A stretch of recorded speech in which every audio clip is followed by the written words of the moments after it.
I am Gregory Thorne and I am 66 years old. I spent 4 decades managing commercial freight operations, a career built on anticipating disasters, mitigating risks, and dealing with people who constantly tried to rewrite the terms of a contract.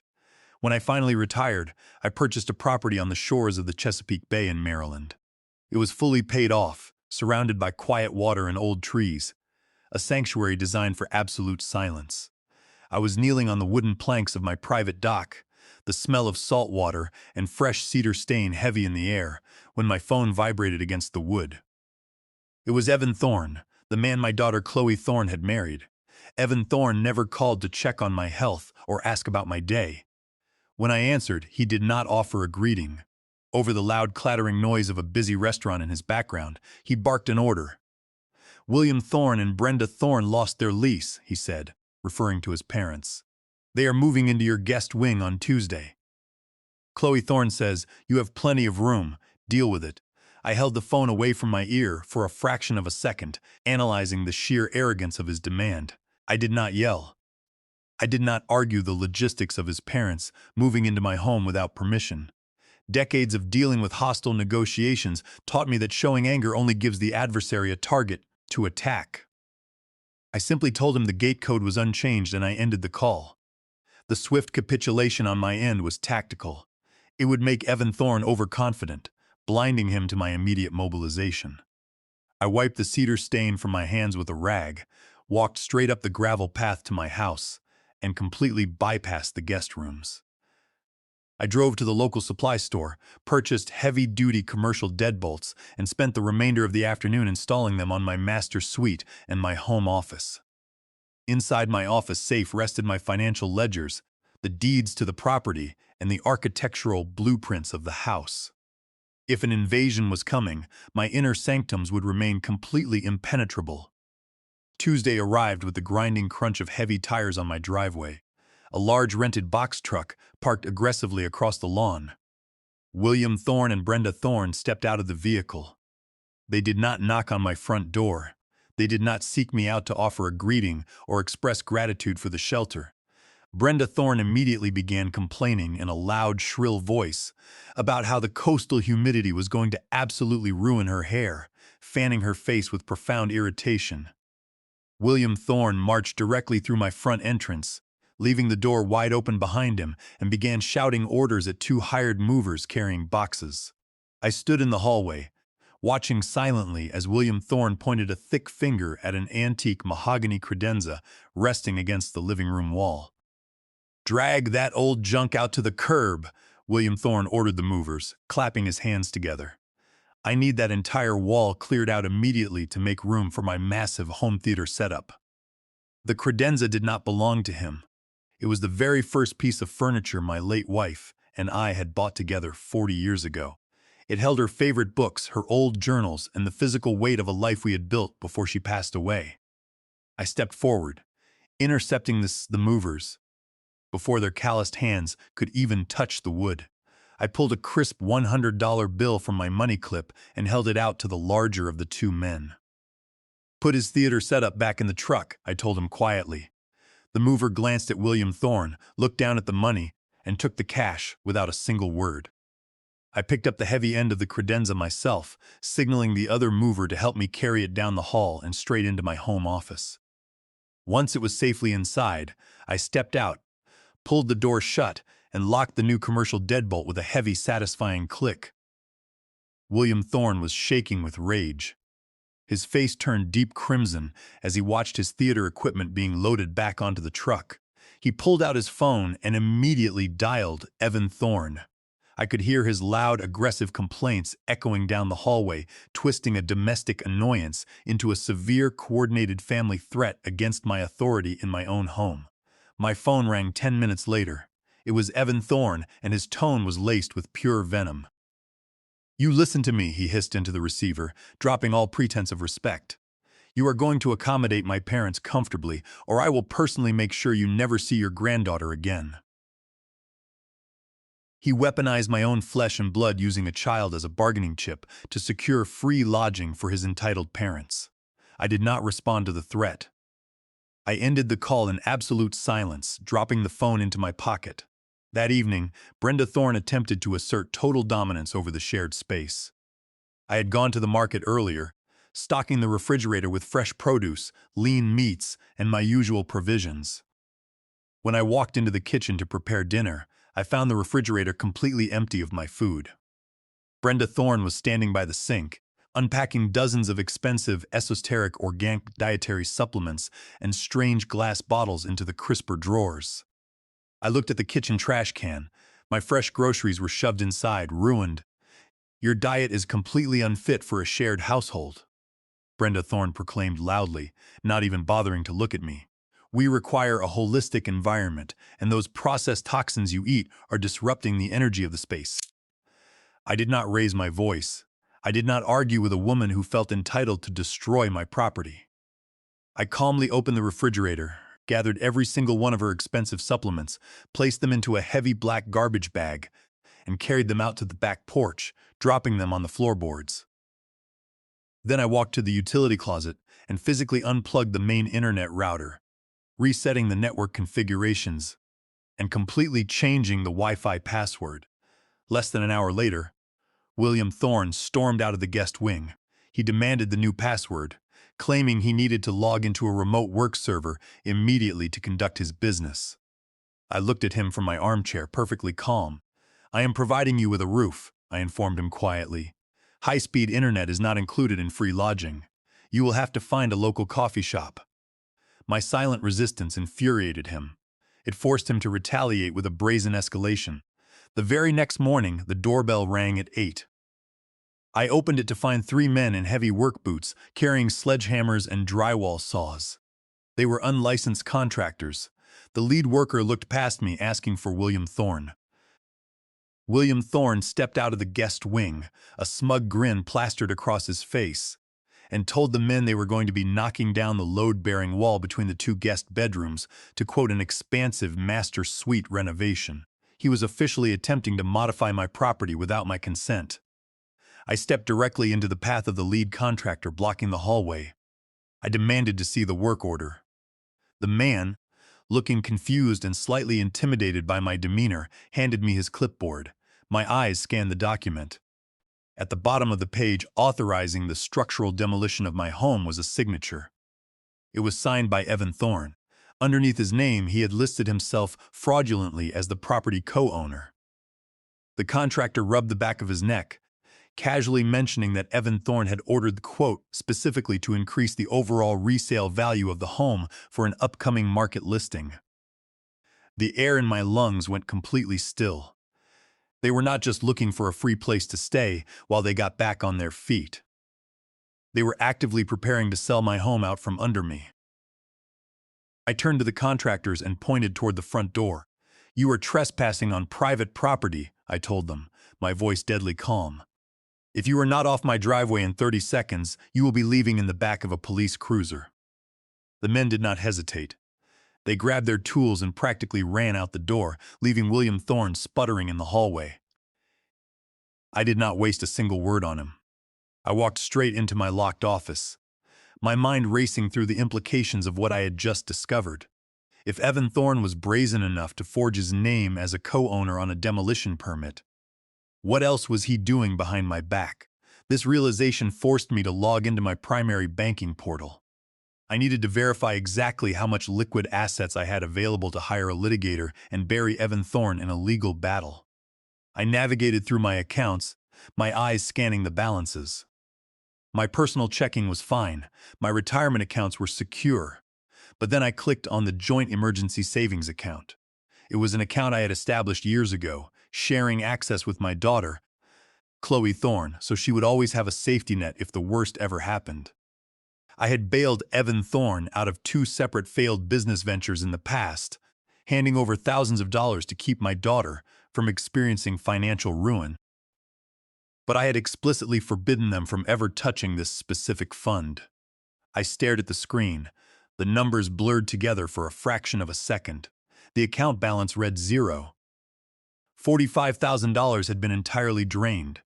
The transaction history showed a single massive wire transfer initiated just 48 hours ago. It was routed directly to an external business account registered to Evan Thorne. The betrayal was absolute. The absolute clinical nature of the transaction fueled a cold, calculating determination inside my chest. I realized that if Evan was involved in this, it might constitute elder financial abuse under California Welfare and Institutions Code, paragraph 1561030. If he had falsified any documents to force the equity line, it would be a clear violation of California Penal Code, Section 470 forgery, making the entire transaction void ab initio. I even considered invoking the prenuptial agreement infidelity clause, if applicable, knowing how tightly he guarded his secrets. I picked up my phone and dialed Chloe Thorne. When she answered, her voice trembled before I even asked the question. She stammered out a weak-rehearsed excuse about a temporary cash flow problem. With a new startup Evan Thorne was launching, promising with frantic desperation that the money would be fully repaid by the end of the quarter. I listened to my daughter lie to me, recognizing the manipulative echo of her husband's instructions in her voice. I did not berate her. I told her I understood, and I hung up the phone. I quietly closed the joint account online, absorbing the massive financial loss without a public outburst. But I immediately initiated a deep-dive background check into Evan Thorne, Gary, and Brenda Thorne using a secure online public records database. The background check revealed the terrifying truth. William Thorne and Brenda Thorne did not lose their lease. They were formally evicted for operating an illegal commercial enterprise out of a residential zone, and Evan Thorne was listed as a co-defendant on their massive civil lawsuit. They were drowning in legal judgments. William Thorne and Brenda Thorne left the house for a long lunch that afternoon, loudly stating they were going to find a restaurant with free internet. They believed I was out on the bay fishing. I returned early, parking my truck out of sight behind the treeing, and slipped into the guest wing. I was not looking for petty revenge. I was looking for their core motive. Beneath a stack of Brenda Thorne's lifestyle magazines on the nightstand, I found a thick manila folder labeled with my name. Inside were printouts of my private medical records, highlighting a minor concussion I suffered a year ago. Attached to the medical files were highlighted articles detailing the symptoms of early-onset dementia. And clipped to the very back was a blank legal petition for involuntary conservatorship. They were systematically building a fabricated profile to have me legally declared incompetent. The discovery forced me to realize the threat was not just financial. It was a direct, calculated attack on my freedom and my autonomy. I did not confront them with the folder. I left it exactly where I found it. I drove straight to an electronics store and purchased 3 high-defin motion-activated trail cameras. The kind I originally bought for tracking deer on my hunting trips. I returned to the house and covertly installed them deep inside the air conditioning vents in the kitchen, the living room, and the hallway facing my office door. Within 48 hours, the hidden cameras captured the full extent of their psychological warfare. Brenda Thorne began hiding my car keys, moving my daily heart medication from the bathroom cabinet to the garage shelves and loudly discussing imaginary conversations. We never had to intentionally confuse me. She was actively gaslighting me.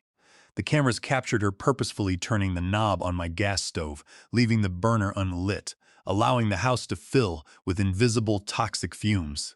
She then stood in the kitchen doorway, holding her phone up to record a video, narrating in a voice dripping with fake tragedy about how my memory was rapidly slipping and how I had almost blown up the house again. The chilling footage proved they were manufacturing physical evidence to validate their upcoming conservatorship petition. They were creating a digital trail of my supposed insanity. I played the part flawlessly to trap them. I feigned confusion when I could not find my keys. I rubbed my temples and apologized profusely for my slipping memory. My total submission made them incredibly arrogant and sloppy. They stopped whispering when they discussed their plans in the kitchen. Completely unaware, the vent camera was capturing every single word. The audio revealed they were bringing a doctor to the house on Friday to conduct a preliminary psychological evaluation. I had less than 3 days to prepare for a hostile medical ambush designed to strip me of my human rights. Evan Thorne arrived unannounced on Friday morning, bringing a man in a cheap, ill-fitting suit whom he introduced as a highly recommended geriatric care consultant. The man sat across from me in my own living room, asking patronizing leading questions, attempting to confuse me about the current year, my daily routine, and the specific locations of my financial assets. I intentionally answered a few questions, vaguely staring blankly at the wall to satisfy their fraudulent narrative. When I excused myself to use the restroom, I slipped my phone set to record audio under Evan Thorne's abandoned leather briefcase on the hallway table. Listening to the audio file that night in the locked safety of my office, I heard Evan Thorne explicitly admit to the fake doctor that he had forged Chloe Thorne's signature on a $200,000 line of credit. Evan Thorne stated clearly that he needed absolute control of my house to liquidate the property and pay off his fraudulent debt before the bank seized his assets and sent him to a federal penitentiary. The doctor agreed to expedite the incompetency paperwork for a 10% cut of the sale. Evan Thorne returned the next morning, completely dropping all pretense of family care. He dropped a heavy power of attorney document directly onto my kitchen table. He looked me dead in the eye, his face twisted in a smug, victorious sneer. "Sign it," he commanded, "or the doctor submits his evaluation to the state tomorrow morning, and you get locked in a memory care ward for the rest of your life." I looked at the paper, then back at him. I asked for 24 hours to review the terms with a clear head. Evan Thorne laughed victorious and granted me the extension, warning me not to try anything foolish, because he had eyes everywhere. The ultimatum established a ticking clock. I had exactly 24 hours to execute a legal maneuver that would completely paralyze Evan Thorne's authority without alerting him to my knowledge. I left the house and drove 2 towns over to meet Richard, my former corporate estate attorney. I handed him a flash drive containing the trail cam footage of Brenda Thorne staging the gas leak, the audio of the fake doctor, and the background check detailing Evan Thorne's massive civil liabilities and wire fraud. Richard listened to the audio and confirmed we had enough evidence to send Evan Thorne to a federal prison, but I wanted to ensure my property was utterly untouchable forever. I instructed Richard to immediately execute an irrevocable trust.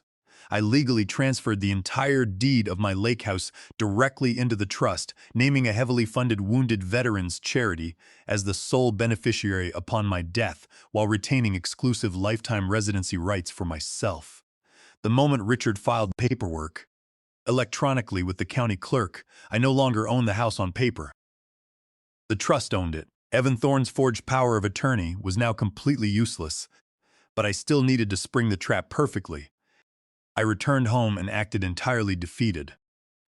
I sat in my armchair staring blankly out at the lake, letting William Thorne and Brenda Thorne strut around my living room, taking measurements for their upcoming renovations. I anonymously forwarded the audio recording of Evan Thorne, admitting to the forged line of credit, directly to the fraud department of his bank. I was lighting a fire under his feet so he would be forced to rush his final attack. The bank immediately froze Evan Thorne's accounts. Desperate, panicked, and entirely out of time, Evan Thorne called a mobile notary and told William Thorne and Brenda Thorne to prepare the final paperwork for the next morning. Evan Thorne texted the family group chat that he was bringing Chloe Thorne with him to witness the signing. I realized I must handle the confrontation delicately to sever my daughter from her manipulative husband without destroying her life in the process. Morning arrived with a violent banging on my door. Evan Thorne burst through the front entrance, with a bewildered notary and a terrified-looking Chloe Thorne trailing behind him. He slammed the power of attorney document down on my desk, pointing a shaking finger at the signature line. "Sign it, and GT't, Dad." He demanded, his eyes wide with manic desperation. "It is over." Chloe Thorne begged me with tears streaming down her face to just sign the paper so they could be a happy family again and stop fighting. I looked at my daughter, my heart aching for her blindness. I asked her directly and calmly if she knew that Evan Thorne had forged her signature on a $200,000 bank loan. Evan Thorne turned deathly pale. He screamed at me to shut my mouth and sign the paper, lunging across the desk to grab my wrist and physically force the pen into my hand. His violent outburst confirmed his guilt to Chloe Thorne, crossing the threshold from financial fraud to physical elder assault. I effortlessly twisted my wrist out of his weak grip. I did not sign his document. Instead, I slid a thick manila envelope across the desk toward him. Inside were the high-resolution photos of Brenda Thorne turning on the gas stove, the transcripts of his audio confession, and the officially filed documents of the irrevocable trust. I spoke with surgical precision. I informed Evan Thorne that the house belonged to a federal trust, that his power of attorney was a worthless piece of trash, and that his medical fraud had been entirely captured on hidden cameras. Evan Thorne's entire world crumbled in a fraction of a second. William Thorne and Brenda Thorne backed away against the wall, realizing they were directly implicated in a federal conspiracy. The panic in the room was absolute, but the consequences had already arrived at the front door. Heavy knocks echoed through the house. Richard entered the hallway, flanked by the local sheriff and two armed deputies. Richard officially informed Evan Thorne that the bank had filed criminal charges for wire fraud based on the anonymous tip. The sheriff viewed the trail cam footage of Evan Thorne, aggressively grabbing my wrist, and Brenda Thorne staging the gas leak on Richard's tablet. Evan Thorne attempted to blame his parents, screaming that it was their idea, while William Thorne shouted that it was entirely Evan Thorne's scheme. The alliance shattered instantly as the antagonists turned on each other like cornered rats to save themselves. The sheriff slapped handcuffs on Evan Thorne, arresting him for elder assault and severe financial fraud.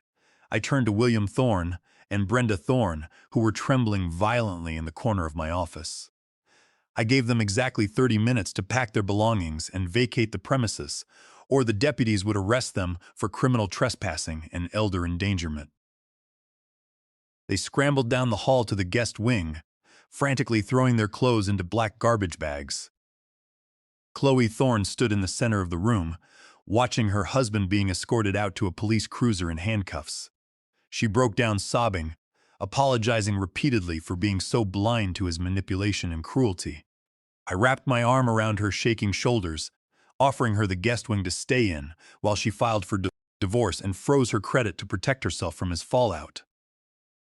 The rented moving truck peeled out of my driveway, kicking up a cloud of gravel dust as William Thorne and Brenda Thorne fled the property. Richard and the sheriff left shortly after, leaving me to my peace. I stood on my back deck, feeling the cool breeze coming off the bay, and took a slow sip of my coffee. Order had been restored. The silence of the Lakes Oak House returned unbroken and absolute. I picked up my phone and dialed my daughter. The line rang 3 times before Chloe Thorne answered. Her voice was thin and hesitant, entirely lacking the confident cadence she usually carried. I did not ask how her day was going. I simply stated the exact figure missing from the joint emergency account: $45,000. The silence stretching across the line was heavy with immediate guilt. She did not express shock. She did not ask if there had been a bank error. She inhaled sharply a ragged breath that gave away everything I needed to know. Her voice trembled as she tried to string together a coherent sentence. She told me to please not be angry. She stammered out a weak-rehearsed excuse about a temporary cash flow problem with Evan Thorne and his latest tech startup. She promised, with frantic desperation, that the money would be fully repaid by the end of the financial quarter. She said they just needed a bridge loan to keep the servers running and the payroll clear. Listening to her stumble through the lies her husband had clearly fed her made my chest tighten. I had bailed Evan Thorne out twice before. 5 years ago, I covered the lease on a failed commercial gym that folded in 6 months. 3 years ago, I liquidated a mutual fund to settle the outstanding invoices for his disastrous real estate flipping venture. I paid those debts to protect my daughter from creditors. But this was entirely different. This was the emergency account I had opened with my late wife. We built that fund over decades, saving surplus freight bonuses to ensure Chloe Thorne would always have an impenetrable safety net if the world ever turned upside down.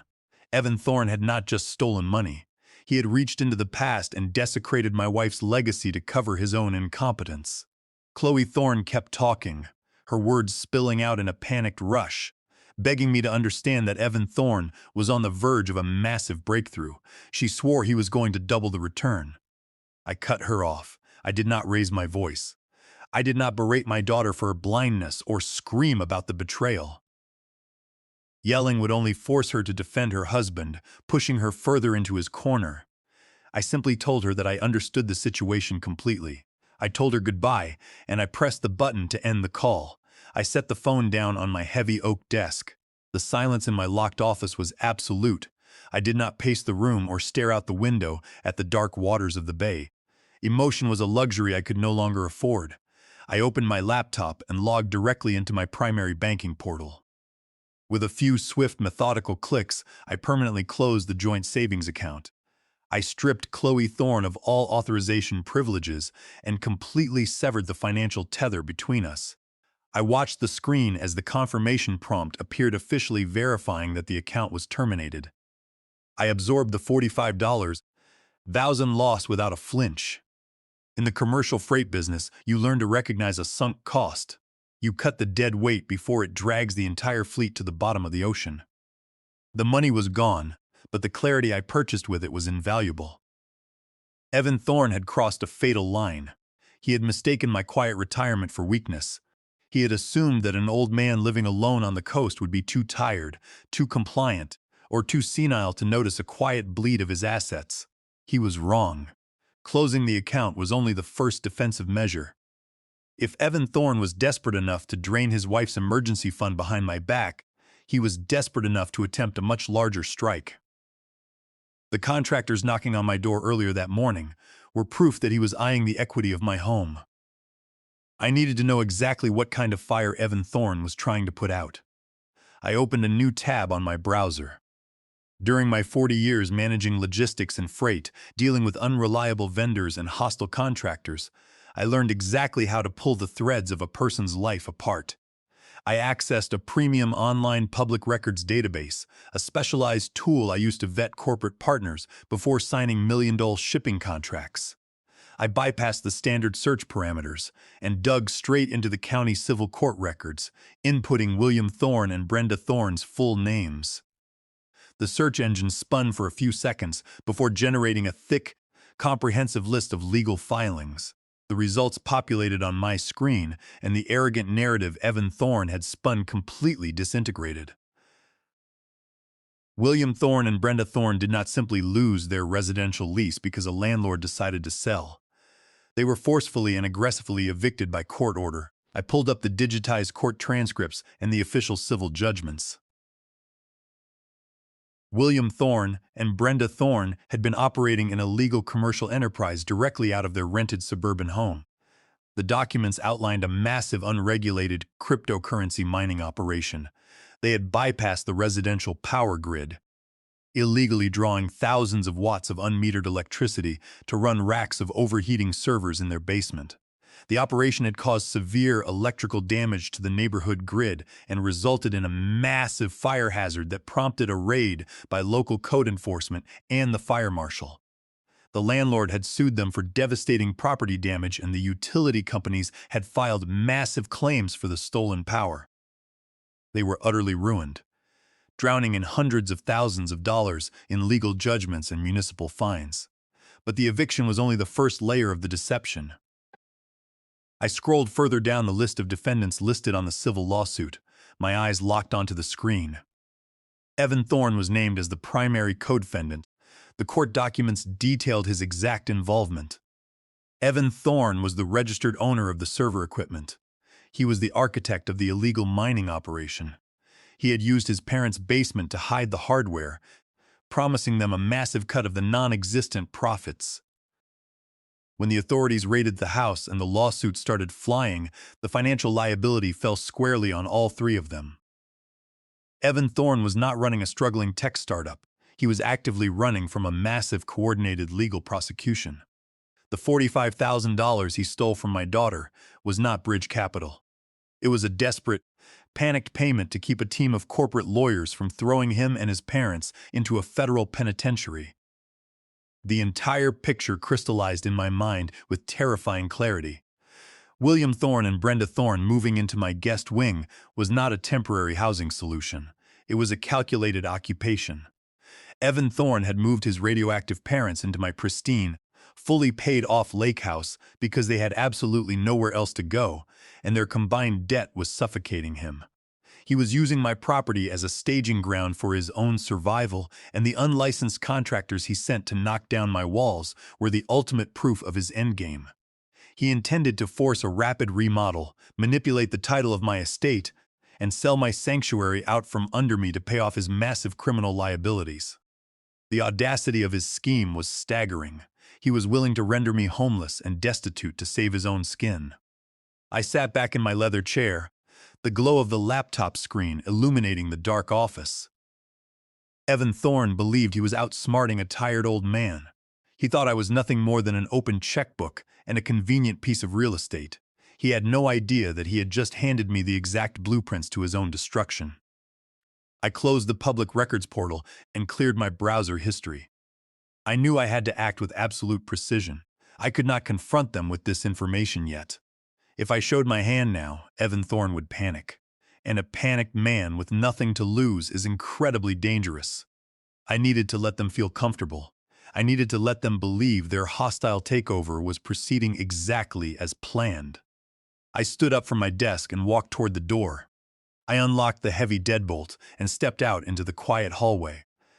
I could hear the faint sound of the television coming from the guest wing, accompanied by William Thorne's loud, booming laughter. They were making themselves entirely at home on my property, drinking my coffee, sleeping in my beds, and actively plotting my financial ruin. I walked into the kitchen, my expression perfectly neutral, ready to face the very people who were trying to bury me. I knew the next phase of their attack was imminent. They had failed to secure the renovation quote, and they knew the stolen funds would not keep their creditors at bay. They needed full control of my assets, and they needed it immediately. They were going to have to escalate their tactics from financial manipulation to psychological warfare. And I was going to be ready for them. I watched from the treeing, keeping my truck completely hidden behind a dense cluster of old weeping willows bordering the edge of my property. William Thorne and Brenda Thorne walked out the front door, their voices carrying clearly across the damp morning air. Brenda Thorne was complaining loudly about the lack of upscale dining in my quiet coastal town, whining that the salt air was making her skin feel sticky. William Thorne grunted in agreement, jingling his keys before they climbed into their financed luxury sport utility vehicle. They pulled out of my driveway with aggressive speed, kicking up a spray of my white gravel onto the lawn. They firmly believed I was miles out on the bay, sitting in my skiff and chasing striped bass until dusk. I waited exactly 15 minutes in the absolute silence of the trees to ensure that they were not coming back for a forgotten wallet or a misplaced phone. When I was certain the road was clear, I stepped out from the willows, walked up the wooden porch steps, and entered my own home like a shadow. The guest wing smelled sharply of heavy floral perfume and stale takeout food. It was a visceral violation of the quiet, clean space my wife and I had meticulously maintained. I did not care about the mess scattered across the floor.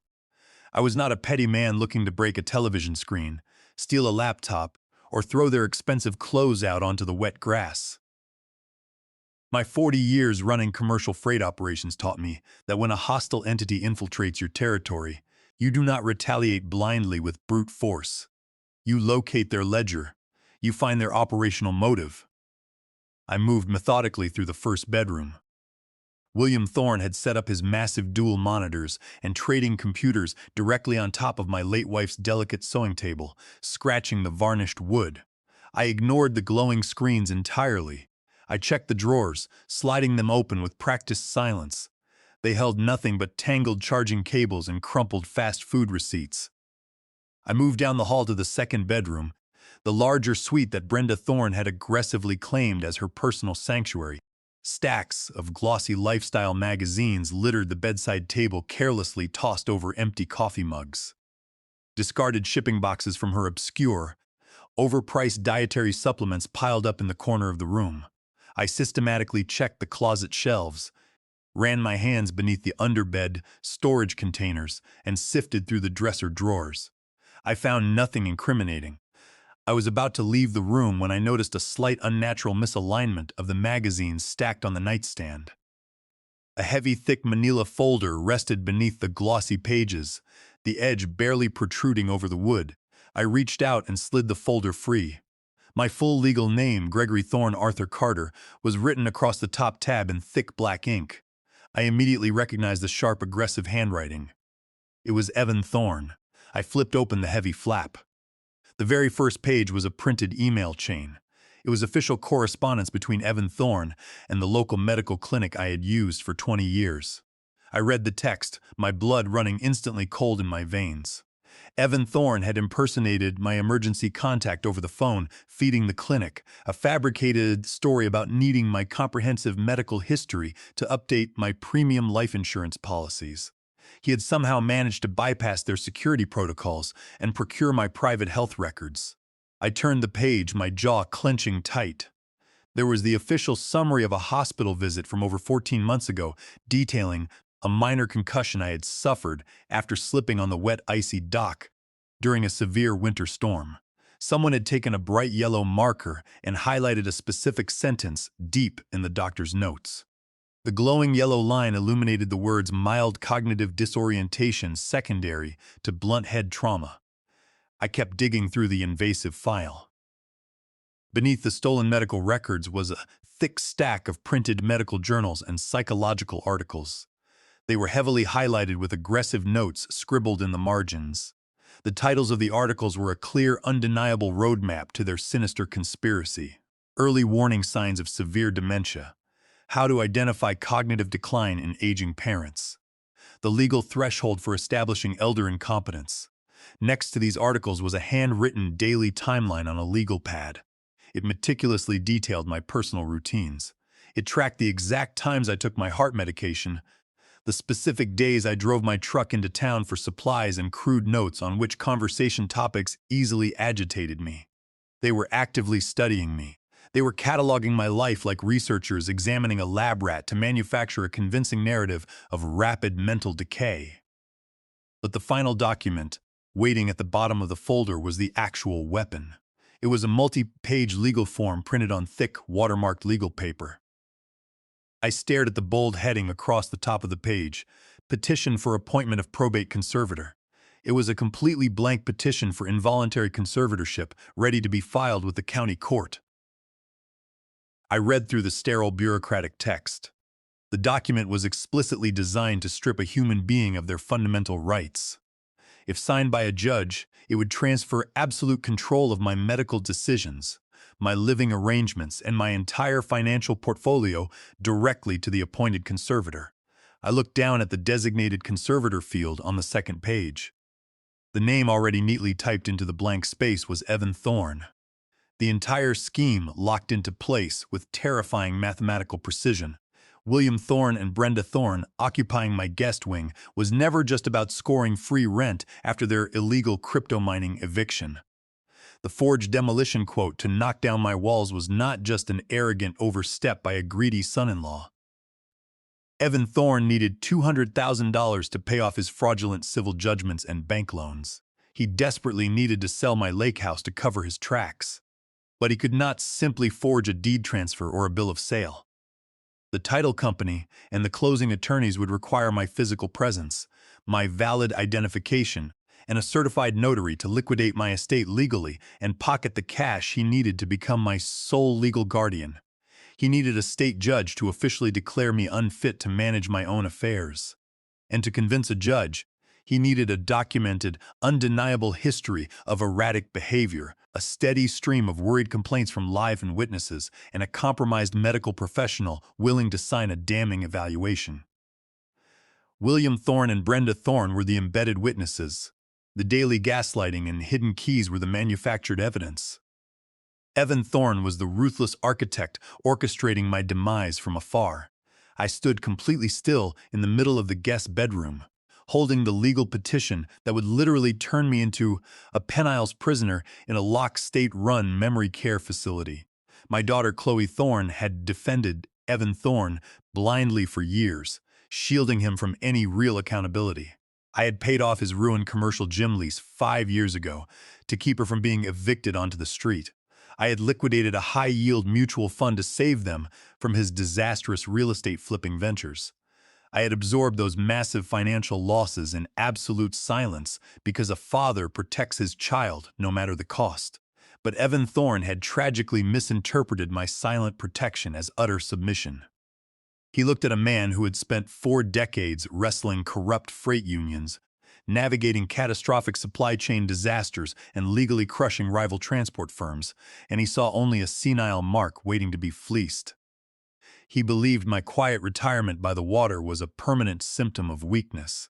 I felt a profound freezing calm wash over my entire body, starting from my chest and radiating down to my fingertips. Anger is loud, sloppy, and deeply predictable. True retaliation requires absolute suffocating silence.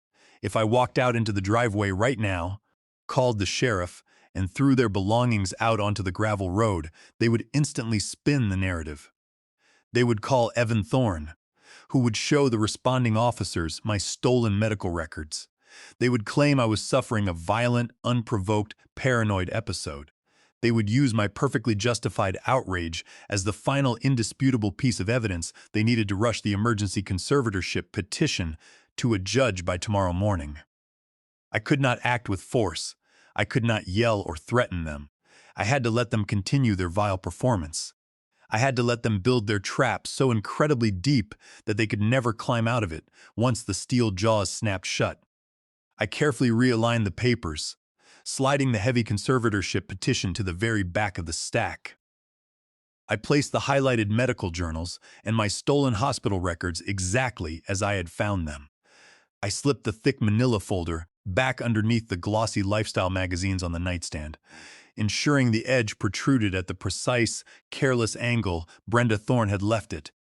I smoothed out the fabric of the bedspread where my boots had brushed against the mattress.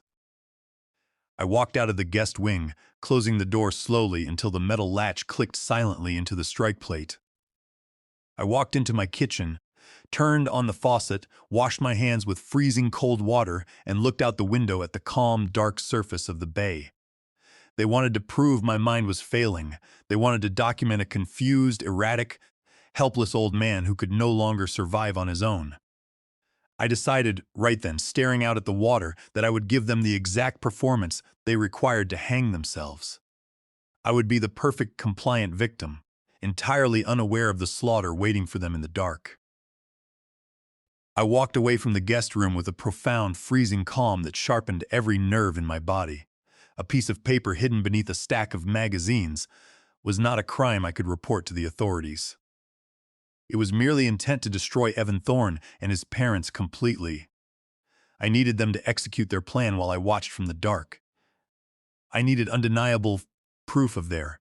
I walked into the kitchen, where William Thorne and Brenda Thorne were busy complaining about the lack of premium cable channels on my television. I told them I was driving into town to pick up supplies for the boat. They barely acknowledged my departure, already treating me as a ghost in my own home. I drove 30 meters past the local hardware store to a specialized electronics retailer in the next county over. I needed surveillance equipment that would never connect to the compromised wireless network of my house. I purchased 3 high-definition motion-activated trail cameras. These were the exact heavy-duty models I used decades ago to track wildlife on my hunting leases. They operated entirely on internal lithium batteries and recorded directly to hidden memory cards, remaining completely invisible to any digital sweep Evan Thorne might try to run remotely. I paid in cash and drove back to the lake house. I returned just as the sun began to dip below the treeing, casting long shadows across the water. William Thorne and Brenda Thorne were out on the back deck drinking my expensive bourbon and laughing loudly at a video on a phone. I used their distraction to move through my house with practiced efficiency. I grabbed a step stool and unscrewed the metal grates of the central air conditioning vents.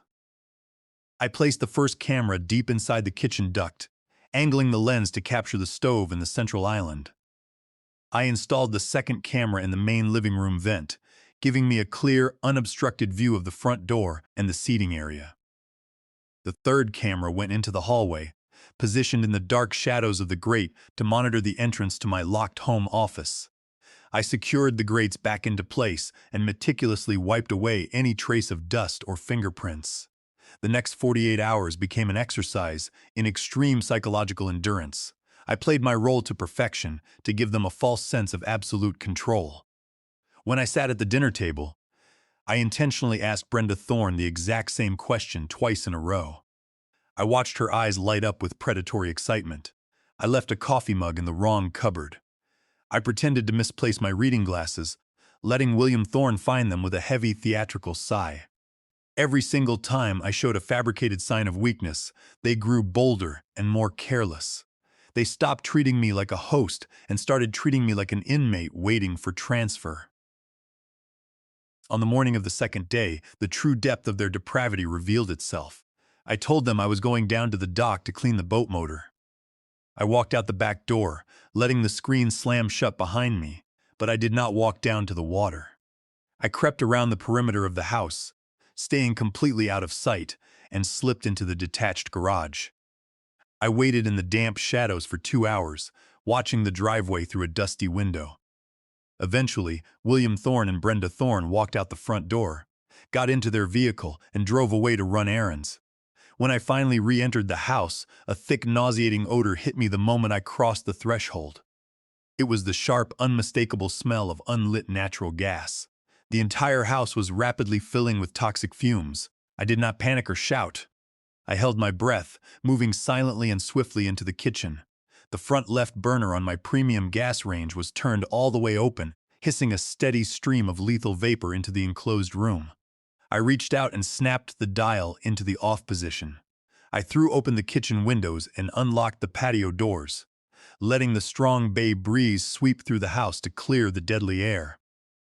I knew immediately this was not an accident of negligence. I grabbed the step stool, unscrewed the kitchen vent, and pulled the hidden trail camera from the duct. I took the small memory card directly into my locked office and slid it into my laptop. The high-def footage loaded on my screen. I watched the video file timestamped just 45 minutes earlier. The hidden camera captured Brenda Thorne walking into the empty kitchen. She looked around the room to ensure she was completely alone. She reached out and deliberately twisted the stove dial, stopping the knob exactly between the ignition spark and the full gas flow. She stood there for a few agonizing seconds, letting the invisible gas pour out into the room. Then the footage showed her pulling her cell phone out of her pocket. She stepped back into the hallway doorway, framing the stove perfectly in her shot. She hit record on her device and began to speak. Her voice echoed through my laptop speakers, dripping with a sickening manufactured panic. "Look at this," she whispered into her phone, her hand trembling intentionally to sell the desperate performance. "Doug left the stove on again. The whole house smells like gas. He is going to kill us all. His memory is completely gone. I do not know what to do anymore. It is not safe for him to be living on his own. We try to help him, but he just forgets everything." I watched the screen as she ended the recording, dropped her phone back into her pocket, and casually walked out of the house, leaving the gas actively running. She had intentionally created a lethal hazard, risking an explosion that could have leveled the entire property and killed anyone inside, just to manufacture a 30-second video clip. They were not simply waiting for my mind to slip. They were actively orchestrating life-threatening scenarios to build a flawless, undeniable portfolio of physical evidence. The sheer calculated cruelty of her actions settled over me like a heavy blanket of ice. I sat in the dim light of my office, replaying the video file a second time to analyze her facial expressions. There was no hesitation in Brenda Thorne. There was no guilt. She executed the sabotage with the mundane efficiency of someone folding laundry. This level of coordination confirmed that Evan Thorne was directing their every move from a distance. He needed his parents to secure the visual documentation required to bypass standard medical protocols. If a judge saw physical proof of environmental endangerment, the court would waive the standard waiting periods and grant emergency temporary guardianship. That temporary status was all. Evan Thorne needed to legally list the property on the market and funnel the proceeds into his fraudulent business accounts. The chilling footage staring back at me on the computer screen changed the entire trajectory of my response. This was no longer just a financial defense against a greedy son-in-law trying to steal the equity of my home. They were compiling a fabricated digital archive to attach directly to the conservatorship petition hidden in her bedroom. I realized exactly how their conflict chain was designed to end. They were going to walk into a courtroom play that staged video for a judge and claim I was a severe danger to myself and the public. A judge would look at that footage, see an elderly man allegedly leaving a gas stove running, and sign away my human rights without a second thought. I would be ripped from my home and locked in a facility while Evan Thorne liquidated my entire life. The threat was absolute and immediate. My freedom, my dignity, and the sanctuary I had built for my final years were hanging by a thread. I took the memory card out of the computer and slipped it into a secure waterproof case in my floor safe. I then took an empty memory card and placed it back into the kitchen vent to ensure they suspected nothing. I wiped down the countertops, closed the windows, and sat in my armchair facing the lake, waiting for them to return. When they finally walked through the front door, complaining about the traffic in town, I greeted them with a vacant, pleasant smile. I asked William Thorne if he had seen my wallet, playing the forgetful old man perfectly. He sneered at me and walked away without answering. I watched them walk down the hall knowing exactly what they were waiting for now. They were waiting to compile enough staged accidents to justify bringing a corrupted medical professional into my home to finalize the legal paperwork. I could not just sit back and let them build their false reality unchallenged. I had to let them bring the ultimate threat directly to my front door, and I had to neutralize it completely before they ever reached a courthouse. The gaslighting was about to escalate into a medical ambush, and I was going to capture every single second of their treason. The psychological campaign began in earnest the very next morning. The gas stove incident was their heavy artillery, but the daily warfare was a slow-dripping poison designed to make me question my own reality and force me into a state of visible agitation. I woke up on Wednesday to find my truck keys completely missing from the brass hook by the front door. For 40 years, my keys had never deviated from that exact spot. I walked into the kitchen where Brenda Thorne was aggressively stirring a cup of herbal tea. I asked her if she had seen them. She looked at me with a sickening display of exaggerated pity. She told me I had put them in the freezer the night before. She led me to the refrigerator, opened the freezer door, and pointed. My keys were resting on top of a box of frozen vegetables, the metal ice cold to the touch. I knew she had placed them there while I was sleeping, but I did not call her a liar. I simply stared at the keys and let a look of absolute bewilderment wash over my face. Their tactics escalated significantly by the afternoon. I walked into my master bathroom to take my prescribed blood pressure medication. The amber plastic bottle was entirely gone from the medicine cabinet. A missing set of keys is a minor inconvenience, but depriving a 66-year-old man of his cardiac medication is a calculated act of physical endangerment. I searched the house for an hour, playing the role of a frantic, confused elder. William Thorne watched me from the living room sofa, his arms crossed over his chest, a smug smirk playing at the corners of his mouth. He casually suggested I check the detached garage, claiming he saw me wandering out there earlier, muttering to myself. I walked out to the damp, dusty garage and found the amber bottle sitting precariously on the edge of a rusty metal shelving unit, completely out of reach. They were actively testing my physical and mental limits, probing the perimeter of my patience to see if I would finally snap and give them the violent, screaming reaction they needed to call the police. I refused to give them the satisfaction of my anger. Instead, I gave them exactly what their massive egos craved. To defeat a manipulator, you must starve them of their desired reaction and feed them their own assumptions. I walked back into the living room, clutching the amber bottle of pills to my chest. I slumped deeply into my armchair and let my shoulders drop physically, deflating my posture to mimic a man whose spirit had been entirely broken by his own failing mind. I rubbed my temples with shaking fingers, letting out a long, ragged sigh. I looked up at William Thorne and Brenda Thorne, my voice trembling with manufactured vulnerability. I apologized to them. I told them my memory was slipping much faster than I had realized, and I thanked them profusely for being so patient with an old fool. The look of supreme, arrogant triumph that passed between them was physically nauseating. They truly believed they had conquered me. They believed the fierce, unyielding freight operator who had wrestled corrupt supply chain unions for decades was completely gone, replaced by a pathetic, senile shell waiting for his daily instructions. Their perceived victory made them incredibly careless. The fundamental flaw of arrogant predators is that they assume their prey is deaf as well as blind.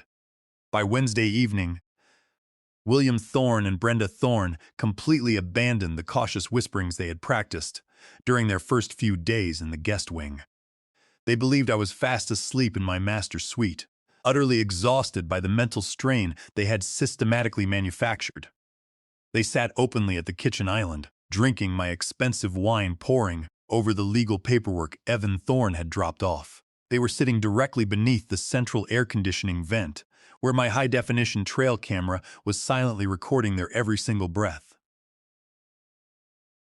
I sat in the pitch black of my locked home office, a pair of noise-canceling headphones strapped tightly to my ears, watching the live feed stream directly to my encrypted laptop.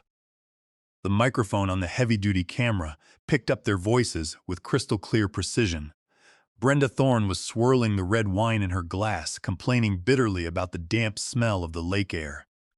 William Thorne told her to stop whining, promising her that they would only have to endure the rustic environment for a few more weeks. He boasted that once Evan Thorne finalized the property transfer, they would take their substantial cut of the estate sales and buy a luxury condo down in Boca Raton. They were casually dividing my life savings like pirates, splitting a stolen bounty over a tavern table. But then the conversation shifted, and the true immediate danger materialized on my screen. William Thorne pulled his cell phone from his pocket and read a text message aloud. It was from Evan Thorne. The message detailed the final crucial step of their legal snare. Evan Thorne had found a compromised geriatric specialist willing to bypass standard medical ethics protocols. The fake doctor was willing to conduct an off-the-books, aggressive psychological evaluation right here in my living room, specifically designed to trigger my frustration and document me as severely uncooperative and hostile. William Thorne laughed, typing out a quick response on his phone. He told Brenda Thorne the appointment was locked in for Friday morning. Evan Thorne was bringing the specialist directly to the lake house to ambush me before I had any chance to contact an independent physician or secure legal representation. I paused the video playback, the glow of the monitor reflecting in my eyes. Friday morning. I looked down at the digital clock in the corner of my screen. It was currently Wednesday night. I had less than 36 hours to prepare for a hostile medical invasion designed to permanently strip me of my human rights. If this compromised doctor walked through my front door and filed a certified evaluation, claiming I was a violent, confused threat to myself and others, Evan Thorne would immediately march that document into a county courtroom. A judge would look at the doctor's signature review, Brenda Thorne's staged videos of the unlit gas stove and the misplaced medications, and sign the emergency conservatorship order without hesitation. I would be forcibly removed from my home by local law enforcement and locked in a stat-mandated medical ward, while Evan Thorne liquidated my entire legacies to pay off his criminal debts. The sheer brazen arrogance of their timeline was staggering. They thought they could simply walk a fraudulent medical professional into my private sanctuary and dictate the end of my life. They were relying entirely on the element of surprise, assuming I would be too disoriented and terrified by the sudden medical interrogation to defend myself coherently. But they did not realize they were walking blindly into a fully monitored operational theater. The hidden cameras and microphones had transformed my home from a trap into a heavily fortified bunker, and I was holding the master switch. I removed the headphones and sat in the quiet dark of my office. I could not cancel the appointment. I could not lock the doors and refuse them entry on Friday morning. Avoiding the ambush would only delay the inevitable and force Evan Thorne to seek an alternative, perhaps even more dangerous, method of proving my incompetence. I had to let the fake doctor cross my threshold. I had to let him sit in my armchair, open his notepad, and begin his fraudulent interrogation. I needed him to commit his medical malpractice on the digital record. But to turn their ultimate weapon against them, I needed an ironclad defense that operated entirely outside the corrupt medical system they were trying to exploit. I needed a legal guillotine that would sever Evan Thorne's authority the exact second he tried to claim it. I shut down the laptop and locked it back inside the heavy steel floor safe. The time for gathering intelligence was officially over. I had all the audio and visual evidence I needed to prove their malicious intent to a grand jury. Now I had to secure the payload. I had to mobilize my own forces and lay the groundwork for a counteroffensive so devastating that Evan Thorne and his parents would never recover from the financial and legal fallout. I knew exactly who to call when the sun came up, and I knew exactly how to render my estate entirely untouchable before Friday morning arrived. Friday morning broke with a heavy blanket of fog rolling off the bay. I sat in my armchair facing the water, my coffee growing cold on the side table. I knew they were coming. The cameras had warned me. At precisely 10 in the morning, the gravel in the driveway crunched under the tires of an unfamiliar vehicle. I did not move. I heard the heavy front door open without a knock. Evan Thorne walked into my home with the arrogant stride of a man who believed he had already won. Behind him trailed a short, nervous-looking man wearing a cheap gray suit that hung loosely off his shoulders. The man carried a scuffed leather briefcase and avoided looking directly at anything. Evan Thorne did not offer a greeting. He walked straight into my living room, flanked by his hired accomplice, and stood over my chair. He announced that this was a geriatric care consultant he had brought in to check on my health. He claimed Chloe Thorne was deeply worried about my recent memory lapses and wanted a professional opinion. The lie rolled off his tongue with practiced ease. William Thorne and Brenda Thorne emerged from the guest wing, exactly on cue. They stood in the background, crossing their arms and wearing identical expressions of manufactured concern. I looked up at the man in the cheap suit. He did not carry the quiet authority of a medical professional. His eyes darted around the room, taking in the expensive fixtures and the unobstructed view of the water, calculating the value of the estate rather than the health of the patient. I did not challenge his credentials. I slowly pushed myself out of my chair, using the armrests for support, playing the part of a frail and weary old man. I offered the doctor a weak smile and told him I was perfectly happy to answer any questions if it would put my daughter at ease. Evan Thorne smirked, clearly thrilled by my total lack of resistance. He threw his heavy wool coat onto the hallway console table, dropping his keys beside it, and directed the doctor to sit across from me on the sofa. The interview was not a medical evaluation. It was a targeted, patronizing interrogation designed to extract a specific narrative. The man opened his briefcase, pulled out a generic legal pad, and clicked his pen. He spoke to me in a slow, exaggerated tone as if he were addressing a toddler. He began with simple orientation questions. He asked me to state my full name, the current date, and the season. I answered slowly. I intentionally hesitated on the date, rubbing my forehead, as if trying to push through a thick mental fog, and gave him the wrong day of the week. I saw William Thorne nod subtly in the background. The fake doctor scribbled furiously on his pad.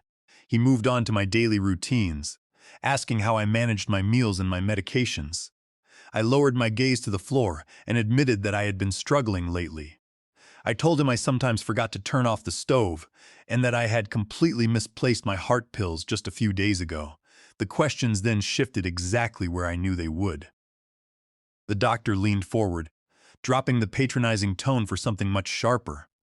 He asked me if I felt overwhelmed by the burden of managing such a large property. He asked if I had trouble keeping track of my bank accounts, my property taxes, and my investment portfolios. He was pressing me to admit financial incompetence on the record. I let out a long, ragged breath. I looked at Evan Thorne, projecting total defeat. I quietly confessed that the numbers were becoming confusing. I said the bank statements looked like a foreign language to me lately and that I was deeply worried about losing track of my assets. Evan Thorne shifted his weight, his eyes gleaming with greedy anticipation. The doctor wrote down my manufactured confession, pressing his pen so hard into the paper it nearly tore through the page. The timing had to be absolute. I rubbed my eyes, letting a slight tremor enter my hands. I told them I was feeling incredibly fatigued by the questions and desperately needed to use the restroom. The fake doctor graciously allowed the break, telling me to take my time. I slowly stood up and shuffled out of the living room, keeping my head bowed. As I entered the hallway, I passed the console table where Evan Thorne had thrown his coat. My smartphone was already in my pocket. The screen was darkened, but the voice memo application was actively recording. I slipped my hand into my pocket, gripped the device, and smoothly slid it directly under the folds of the heavy wool coat. The fabric completely concealed the phone. I walked into the restroom, closed the door, and locked it. I turned on the sink faucet to muffle any sound. I splashed cold water on my face and stared at my reflection in the mirror. I had to stay in the bathroom long enough for them to speak freely. Arrogant men cannot tolerate silence. They need to congratulate themselves. They need to validate their own perceived brilliance. I waited for exactly 7 minutes. I counted the seconds in my head, breathing evenly, letting the cold water run. Clear's throat. When the time elapsed, I turned off the faucet, dried my face, and shuffled back out into the hallway. The voices in the living room ceased the exact moment my footsteps sounded on the hardwood floor. I walked back to my armchair and sat down heavily. The fake doctor closed his legal pad and packed his pen away. He looked at me with fake sympathy and told me he had gathered all the information he needed. He said he would compile his report and send it to Evan Thorne by tomorrow. Evan Thorne picked up his coat from the hallway table, completely unaware of the hidden device resting just inches from his hand. I casually picked up a nearby stack of mail from the console table as he moved, palming my phone and sliding it back into my pocket in one fluid, unbroken motion.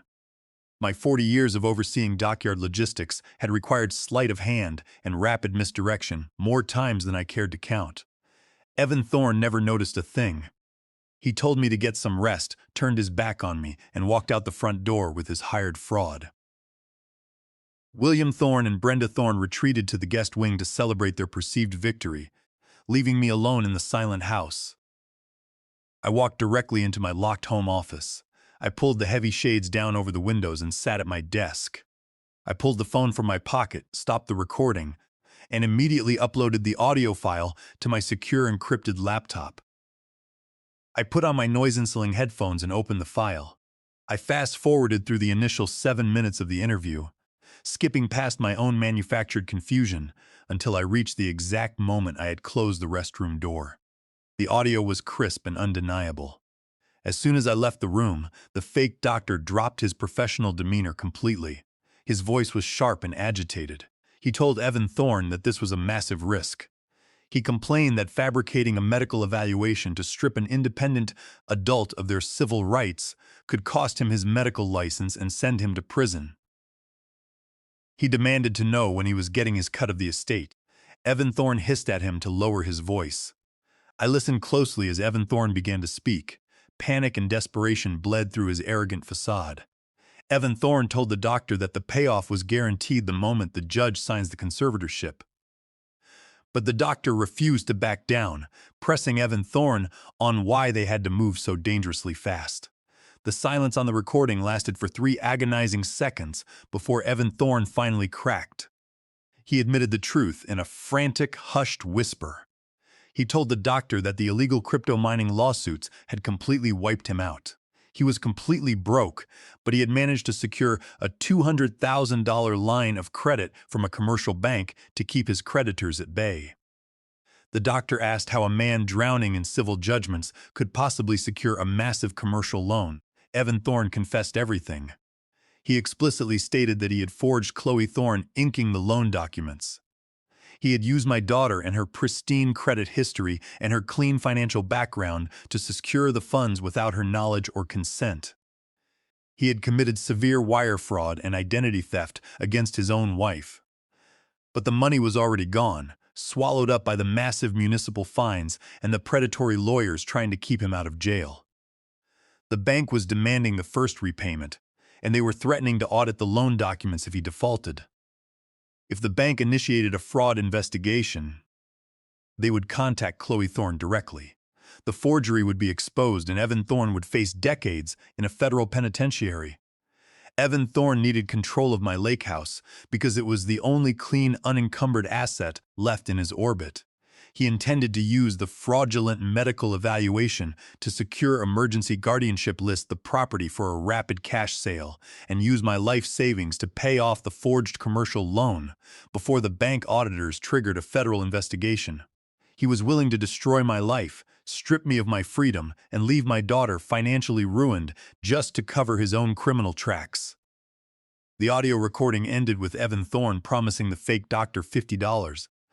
Zuzan from the sale of my house if he submitted the incompetency paperwork to the court by tomorrow morning. I removed my headphones and set them down on the desk. The sheer magnitude of his betrayal was absolute. He had not only targeted me, but he had actively victimized my daughter, treating her entire future as collateral damage for his own survival. Evan Thorne had built a house of cards on a foundation of federal felonies. He believed he was holding all the winning pieces, completely unaware that his entire confession was sitting on my hard drive. I had the undeniable proof required to send him to prison. The waiting game was officially over. I picked up my phone and opened my contact list. It was time to execute the final counterstrike. The morning sun broke over the water of the bay with a cold light that offered absolutely no warmth. I sat at my kitchen island, drinking black coffee and watching the gray fog roll across the wooden planks of my dock. I knew Evan Thorne would not wait long to deliver his final blow. Desperate men cannot tolerate delay, because delay allows panic to set in. I heard the heavy tires of his truck bite into the gravel of my driveway just past 8 in the morning. He did not bother to knock on the front door. The heavy wood swung open with a loud thud that echoed through the quiet sanctuary of my home. Evan Thorne walked directly into the kitchen with the arrogant swagger of a man who believed he had already won the war. He did not bring the fake geriatric doctor this time. He did not bring my daughter, Chloe Thorne. He came entirely alone to execute his hostile takeover. William Thorne and Brenda Thorne stepped out of the guest hallway, right on cue, and stood behind him like loyal foot soldiers, waiting for their commander to finish off a wounded prisoner. Evan Thorne did not offer a polite greeting or ask how I was feeling. He carried a thick stack of legal papers bound inside a dark blue folder. He tossed the folder directly onto the granite countertop in front of my coffee mug. The heavy slap of the paper against the stone sounded exactly like a steel trap snapping shut. He looked down at me, in the mask of the concerned family man completely dissolved. His eyes were hard and flat and filled with a frantic, exhausted greed. He told me the document was a durable power of attorney and a full transfer of medical proxy.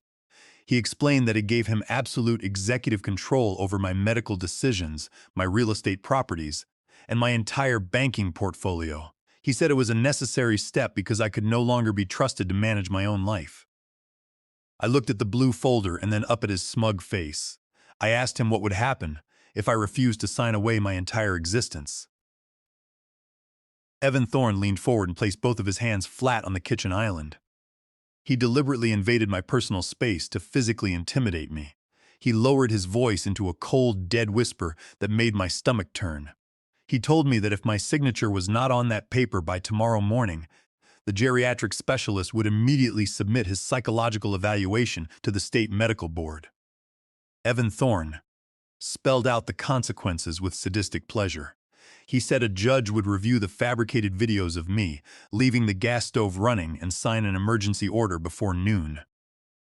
He told me state deputies would arrive at my house, put me in the back of a transport vehicle, and lock me inside a severe memory care ward for the rest of my natural life. He said I would lose my home, my boat, and my dignity, and I would die in a sterile room surrounded by strangers who would not even let me hold my own house keys. William Thorne and Brenda Thorne chimed in from the background to reinforce the threat. Brenda Thorne crossed her arms and said it was the only safe option because I was clearly a massive danger to myself and the surrounding. She casually mentioned the unlit gas stove incident from yesterday, reminding Evan Thorne that they had undeniable video proof of my rapid cognitive decline. William Thorne chuckled and told me to just sign the paper so they could all get back to their normal lives without babysitting a confused old fool. They were surrounding me and suffocating me with their coordinated lies. They expected me to panic. They expected me to yell or cry or beg for mercy. They wanted me to throw a violent tantrum so they could record my outrage and use it as further proof of my mental instability. I knew that showing any genuine emotion would only fuel their arrogant delusion of control. I looked down at my hands resting on the granite counter. I intentionally allowed a slight tremor to shake my fingers. I slumped my shoulders forward and let my chin drop toward my chest. I took a slow, ragged breath to mimic a man whose spirit had just been completely crushed under the weight of his own failing mind. I reached out and gently touched the cover of the blue folder. I told Evan Thorne that this was a massive decision and that I felt very confused and overwhelmed by everything happening around me. I asked him to give me exactly 24 hours to review the legal terms with a clear head so I could process the transition properly. I kept my voice weak and submissive. I watched Evan Thorne carefully as I made my request. I watched his massive ego swell and completely blind his rational judgment. A smart criminal would have forced the signature immediately. A smart criminal would have realized that giving a victim time to think is a fatal tactical error. But Evan Thorne was not a smart criminal. He was just an arrogant coward drowning in his own financial fraud. He looked at my shaking hands and my bowed head and smiled a sickening, triumphant smirk. He truly believed he had utterly broken the tough old freight manager. He stood up straight and adjusted his jacket collar. He told me I had exactly until tomorrow morning to make peace with reality. He granted me the extension, but he left me with a final chilling warning. He pointed a finger at my chest and told me not to try anything foolish. He claimed he had eyes everywhere and that any attempt to contact a lawyer or flee the property would trigger the immediate filing of the medical evaluation, and the police would be sent to hunt me down. Evan Thorne turned around and walked out of my house without another word. William Thorne and Brenda Thorne followed him out to the driveway to celebrate their victory, leaving me entirely alone in the quiet kitchen. I sat in the absolute silence for a long time. The ticking clock had officially started. I had exactly 24 hours before Evan Thorne would return to demand the deed to my life. I reached out and opened the blue folder to read the fine print. Evan Thorne had drafted a masterpiece of absolute financial theft. The power of attorney was not limited to basic medical decisions or simple banking oversight. It included specific buried clauses that allowed the agent to sell real estate property, liquidate retirement funds, and transfer massive sums of money into private holding accounts without any legal oversight or audit requirements. It was a blank check to steal my entire net worth. He desperately needed this document to legitimize the rapid sale of my lake house so he could pay off the $200,000 fraudulent loan he had taken out in my daughter's name. If he did not get my signature, the commercial bank would audit his business accounts, discover his blatant forgery, and send him to federal prison for wire fraud and identity theft. He was gambling his entire freedom on my complete compliance. I closed the folder and pushed it aside. The manufactured tremor in my hands instantly vanished. I sat up straight and took a deep breath of the cool morning air drifting in from the open patio door. Evan Thorne had delivered a terrifying ultimatum, but he had also given me the exact window of time I needed to completely dismantle his authority. He thought he had trapped me in a corner, but he had merely given me 24 hours to build a concrete wall around my estate. I knew exactly what I had to do. I had to execute a legal maneuver that was so absolute and irreversible that it would render his power of attorney instantly worthless. I had to sever my name from the property deed without alerting the county clerk system, in a way that Evan Thorne could track before the trap was fully sprung. I stood up from the kitchen island and walked quietly down the hallway to my locked home office. I needed to gather every single piece of intelligence I had collected over the past week to bring to my attorney. I opened my heavy steel floor safe and retrieved the waterproof case containing the memory cards from the hidden trail cameras. I had the high-definition footage of Brenda Thorne deliberately leaving the gas stove running. I had the crystal-clear audio file of Evan Thorne admitting to a fake doctor that he had committed federal wire fraud and forged his own wife's signature.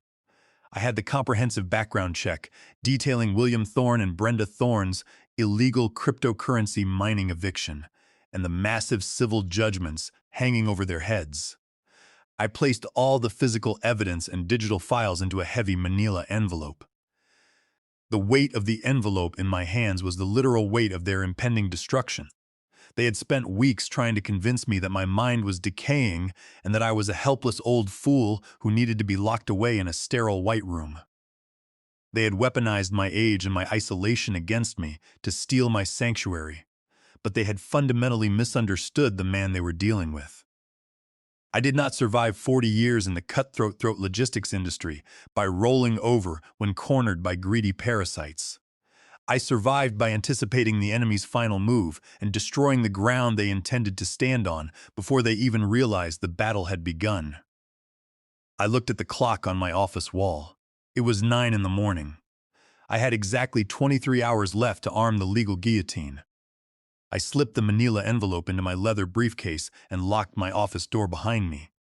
It was time to leave the lake house and pay a visit to a man who specialized in turning arrogant predators into penniless prisoners. I left the lake house exactly at 9:30 in the morning. I did not take the main highway because Evan Thorne was arrogant, but he was not entirely stupid, and I could not risk him having William Thorne tail my truck. I took the old logging roads, cutting through the dense pine forest that separated my quiet coastal town from the bustling commercial district 2 counties over. The drive took just under an hour, the tires of my truck gripping the familiar curves of the asphalt while the 24-hour countdown echoed relentlessly. In my Evan Thorne believed he had cornered me. He believed the threat of a locked memory care ward had paralyzed my spirit. He had completely forgotten that a cornered predator is the most dangerous entity in the woods. I parked my truck in the underground garage of a sleek glass and steel high-rise building in the center of the financial district. I took the private elevator directly to the top floor. The frosted glass doors sliding open revealed the polished reception area of Richard Sterling and Associates.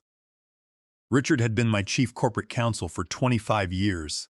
During my decades managing commercial freight operations, Richard was the legal architect who helped me dismantle corrupt shipping unions and ruthlessly acquire bankrupt transport rivals. He was not a warm man. He did not offer emotional support or sympathetic smiles.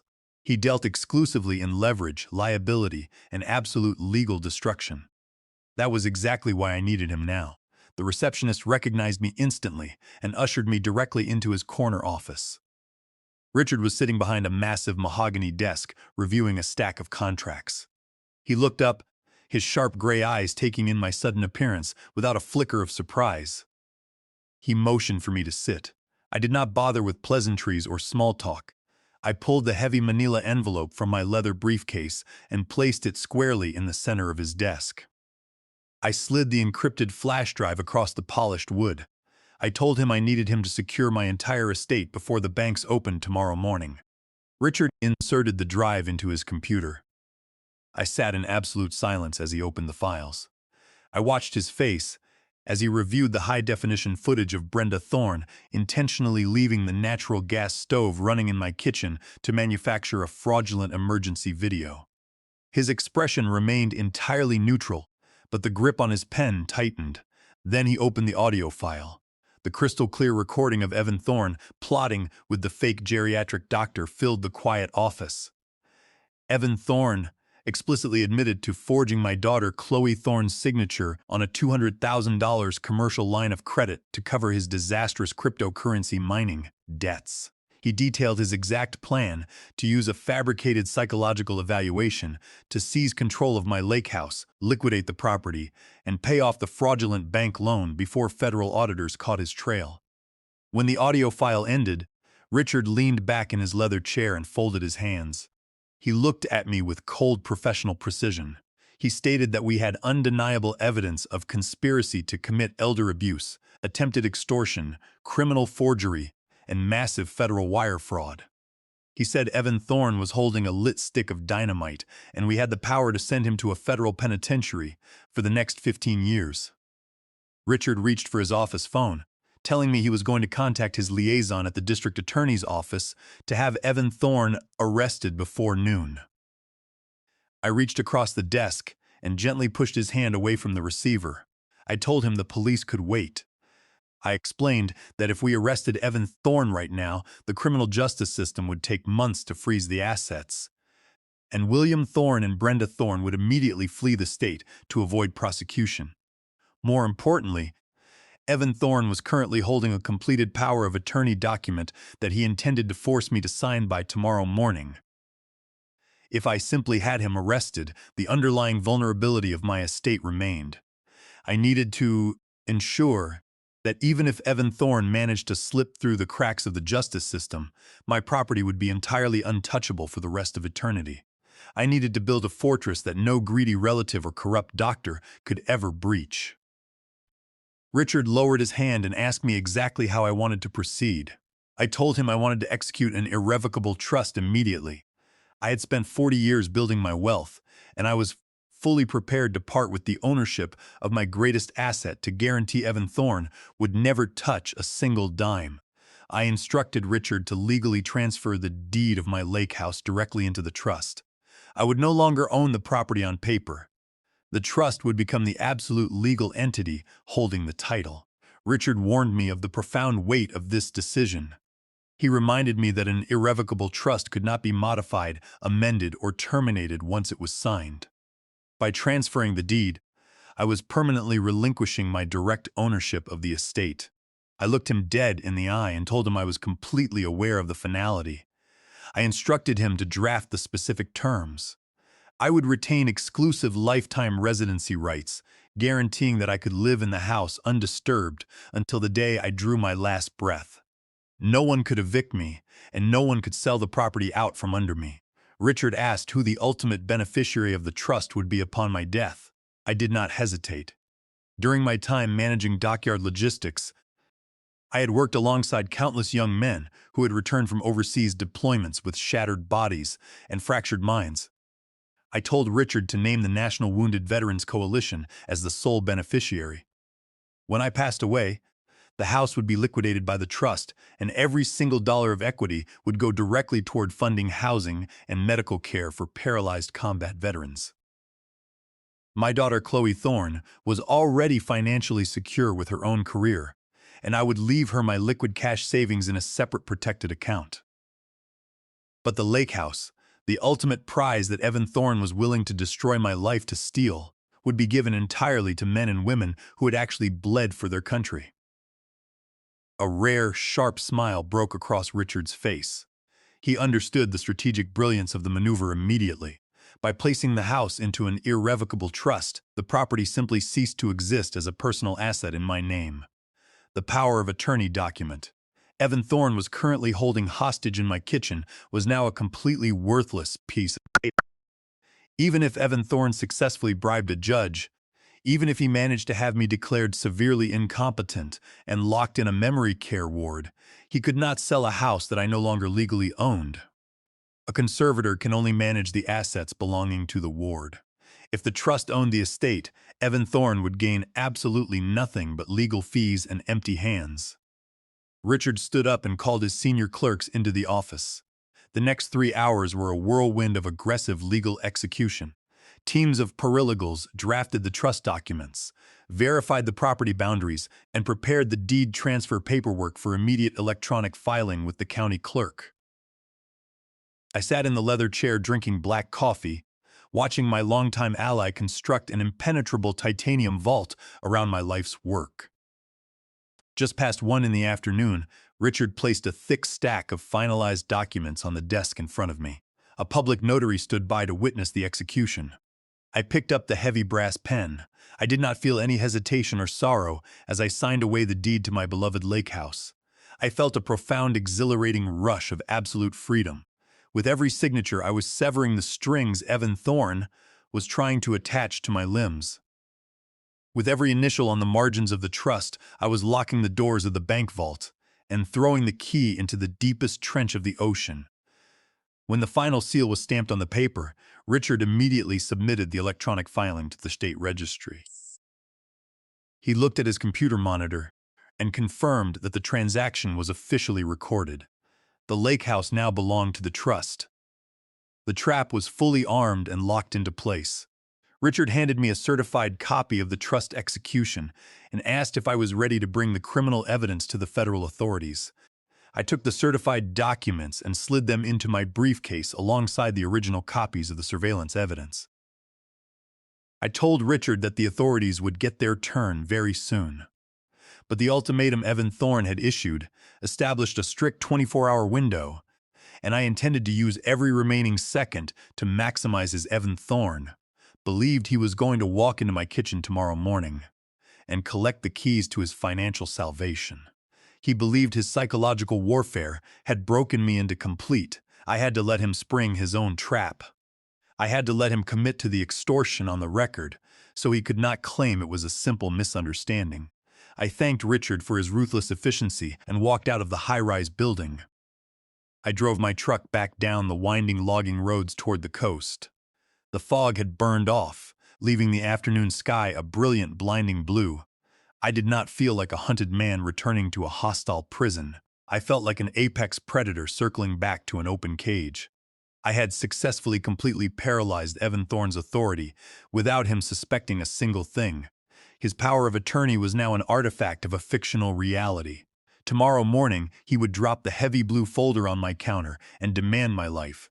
And tomorrow morning, I would gladly sign my name on his worthless paper, knowing he was stepping blindly onto a live landmine that would blow his entire fraudulent existence into ash. I pulled my truck back into the long gravel driveway of my property, just as the afternoon sun began to dip behind the heavy pine trees. I turned off the engine and sat in the quiet cabin for a few moments, letting the absolute certainty of my plans settle into my bones. I had to walk back into that house and deliver the greatest performance of my entire life. I had to convince two ruthless predators that they had completely drained the life from my veins. I let my shoulders slump forward, intentionally curving my spine to mimic the hollow posture of a defeated man. I climbed out of the truck, dragging my boots against the white gravel, making my footsteps sound heavy and uncoordinated. I walked up the wooden porch steps and opened the front door without making a sound. The air inside the house was thick with the arrogant energy of an occupying force. William Thorne and Brenda Thorne were standing in the center of the kitchen, completely ignoring my return. I did not greet them or look in their direction. I kept my chin tucked down toward my chest, shuffling slowly across the hardwood floors until I reached my leather armchair facing the large bay windows. I sank into the cushions, letting out a long, ragged sigh that rattled in my chest. I rested my shaking hands on my lap and stared blankly out at the dark surface of the lake.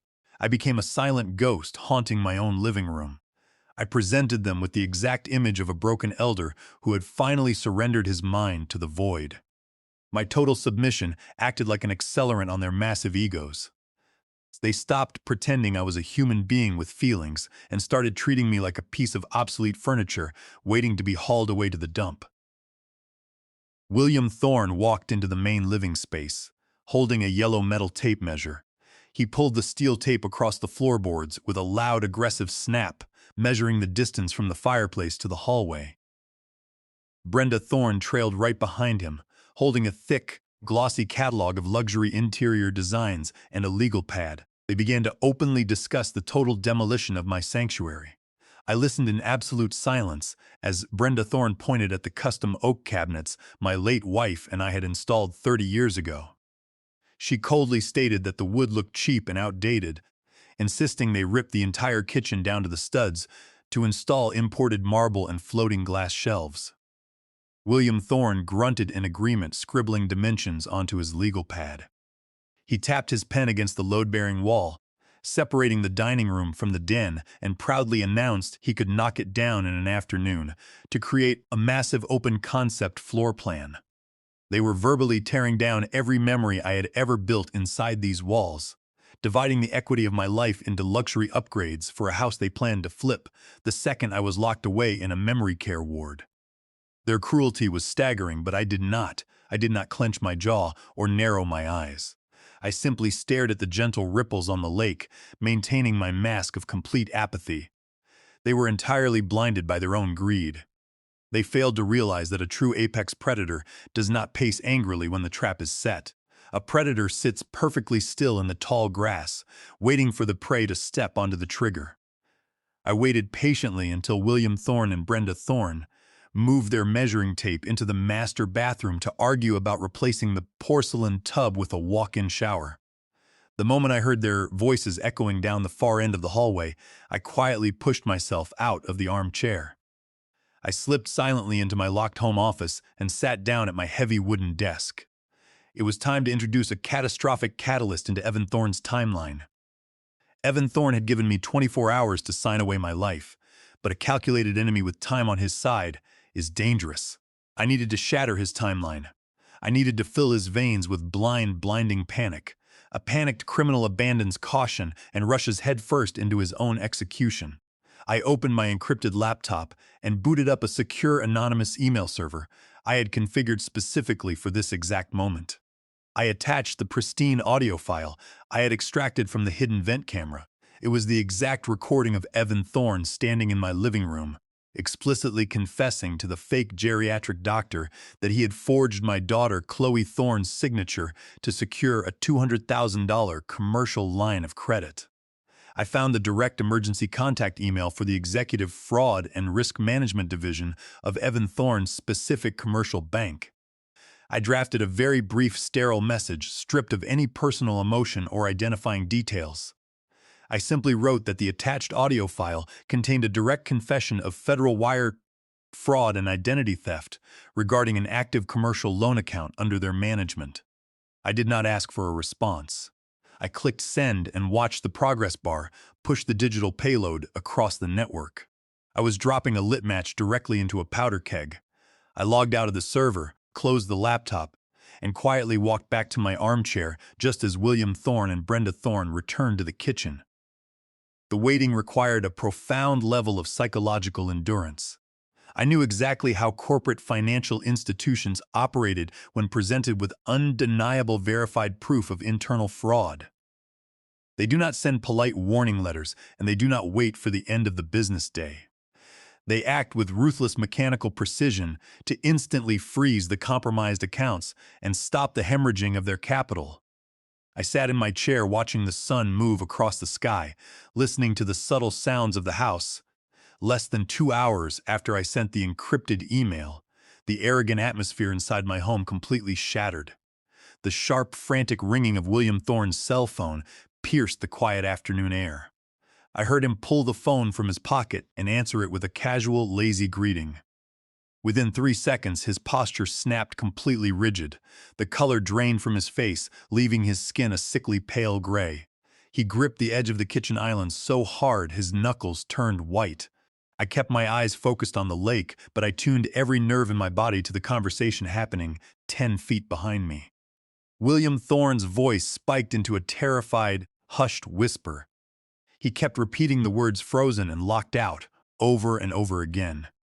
He pulled the phone away from his ear and frantically tapped the screen to put the call on speakerphone, completely abandoning any pretense of hiding their criminal conspiracy from the silent old man in the armchair. Evan Thorne's voice erupted through the tiny digital speaker. He was not speaking, he was hyperventilating. The calm, smug architect who had threatened to lock me in a medical ward was entirely gone, replaced by a terrified, desperate animal caught in a snare. He was screaming at his father that every single one of his business accounts had just been suspended. The bank's executive fraud department had just emailed his corporate attorney demanding an immediate in-person audit of the original loan documents by the end of the week. Evan Thorne told William Thorne that the bank was threatening to contact federal investigators if he could not produce his wife to verify the signature on the commercial credit line. His entire fraudulent empire was collapsing around him in real time. Evan Thorne sounded like he was fighting for air through the phone. He told William Thorne that they were completely out of time.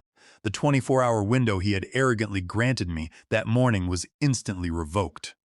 He screamed that he needed the power of attorney signed today, right now, so he could legally transfer the title of the lake house to an underground cash buyer he had lined up in the city.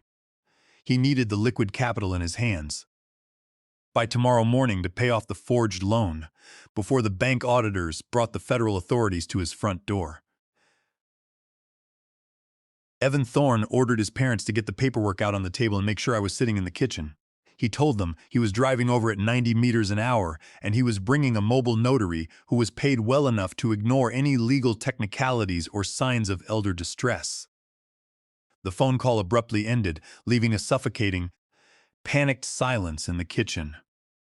I listened to William Thorne and Brenda Thorne scrambling frantically, pulling the blue folder out of their bags and whispering furiously to each other. The trap I had laid was functioning with flawless mathematical precision. The anonymous email had ignited the exact fire I needed. Evan Thorne was no longer acting strategically. He was rushing blindly into the dark, sprinting directly toward the absolute legal destruction I had waiting for him. I remained perfectly still in my armchair, staring out at the calm water. The final countdown had accelerated into a dead sprint. The climax of this entire war was currently speeding down the highway, bringing the ultimate confrontation right to my front door. I closed my eyes and took a slow, deep breath, ready to finish the work I had started. The sun finally sank completely below the horizon, plunging the lake house into deep shadows and quiet stillness. I remained in my armchair, watching the darkness stretch across the water until the heavy sound of glass clinking against granite broke the silence. William Thorne and Brenda Thorne had moved from the guest wing into the main kitchen to begin their premature victory lap. I listened to the distinct sound of a corkscrew driving into a bottle. I recognized the heavy thud of the dark glass on the island and knew exactly what they had taken. It was a rare vintage Bordeaux I had purchased in Paris nearly 2 decades ago to celebrate my 30th wedding anniversary with my late wife. We had promised to open it together when I finally retired from the freight business. I had kept it sealed in the temperature-controlled cellar ever since she passed away, unable to bear the thought of drinking it without her. William Thorne and Brenda Thorne did not care about the history or the sentiment attached to the glass. They only cared about the price tag and the temporary thrill of consuming something they could never afford to buy with their own money. I slowly pushed myself out of the armchair and shuffled into the kitchen. William Thorne was pouring the deep red liquid into 2 of my crystal goblets, completely butchering the cork in his haste. Brenda Thorne was leaning against the counter, browsing through her glossy interior design catalogs and talking loudly about how much money they would save by hiring unlicensed contractors to tear down my walls. They looked up when I entered the room. Brenda Thorne offered a cruel, patronizing smile and asked if I was feeling less confused after my long afternoon nap. She spoke to me with the sickly sweet tone a person uses to address a slow child. William Thorne chuckled and took a long, careless swallow of the Bordeaux, wiping his mouth with the back of his hand. He told me I should just relax and let Evan Thorne handle the heavy lifting from now on, because my mind clearly needed a permanent vacation. They were absolutely convinced my silence was the physical manifestation of total mental surrender. They believed the threat of the memory care ward had successfully terrified me into complete docility. I pulled out a wooden stool and sat down heavily at the kitchen island directly across from them. I kept my shoulders rounded and my gaze fixed on the marble countertop, playing the part of a broken man waiting for the end. I asked William Thorne if I could have a small glass of the wine before I went to bed.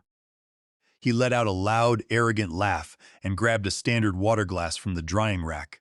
He poured a careless splash of the priceless vintage into the cheap tumbler and slid it across the stone surface toward me. He told me to drink up because tomorrow was going to be a very big day for the family, and I needed to be well rested for the paperwork.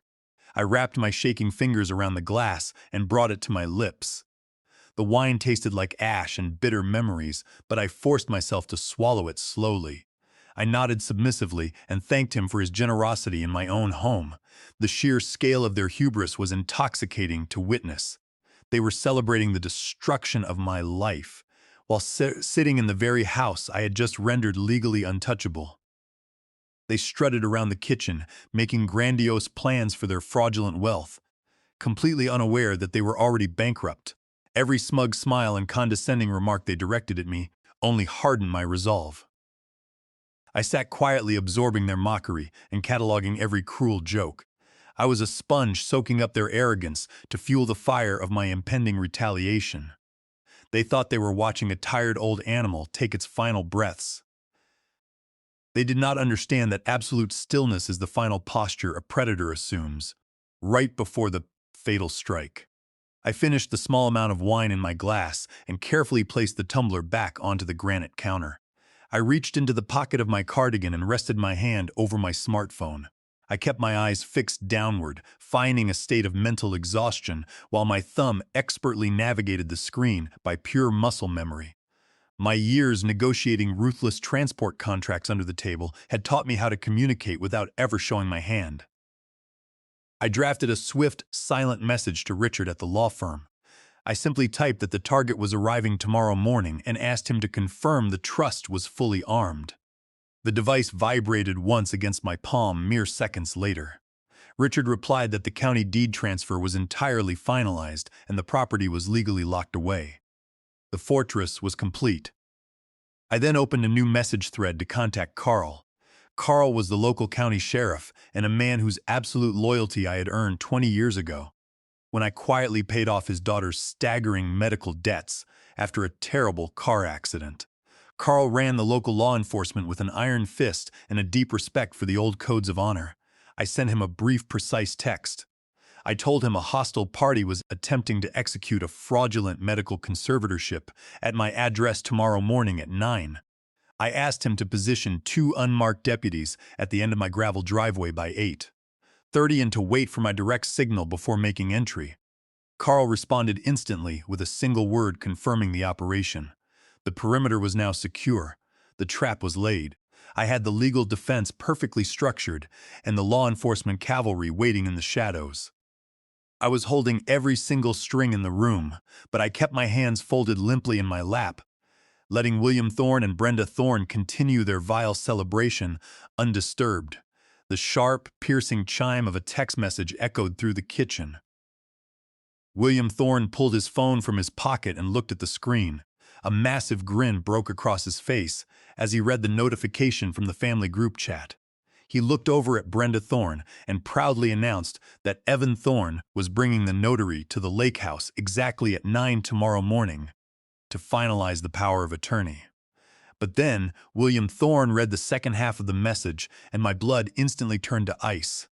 William Thorne chuckled and said Evan Thorne was bringing Chloe Thorne along to witness the signing so she could feel like she was part of the transition. The mention of my daughter shattered the cold mechanical detachment I had maintained all evening. Chloe Thorne was my only child and the sole remaining piece of my late wife left in this world. She had always been blindingly loyal to Evan Thorne, desperate to hold her fractured marriage together despite his endless financial disasters. Evan Thorne was bringing her tomorrow to use her as an emotional human shield. He knew I would never do anything to intentionally hurt my daughter. He planned to force me to sign away my life while looking directly into her eyes, calculating that my love for her would override my instinct for self-preservation. Furthermore, he was deliberately placing her at the scene of the crime to implicate her in his extortion, making her a blind accomplice to the theft of her own inheritance. I felt a terrifying, heavy realization settle over my chest. Tomorrow was no longer just a simple, tactical execution of Evan Thorne and his parents. It was going to be a delicate and catastrophic surgical extraction. I had to reveal the crushing truth of Evan Thorne's federal wire fraud and his absolute betrayal directly to Chloe Thorne. I had to show my daughter that the man she loved had forged her signature to steal $200, Zerong, and was willing to destroy her father to cover it up. I had to orchestrate the total annihilation of her husband right in front of her, without completely destroying her spirit in the process. The stakes had just multiplied infinitely. I slowly stood up from the kitchen stool, wishing them a good night in a weak, trembling voice. I walked down the dark hallway to my bedroom, knowing that tomorrow would be the most violent emotional battle of my entire life. The pale morning light bled through the blinds of my home office, casting long gray shadows across the hardwood floor. I sat perfectly still behind my heavy oak desk, listening to the quiet hum of the house.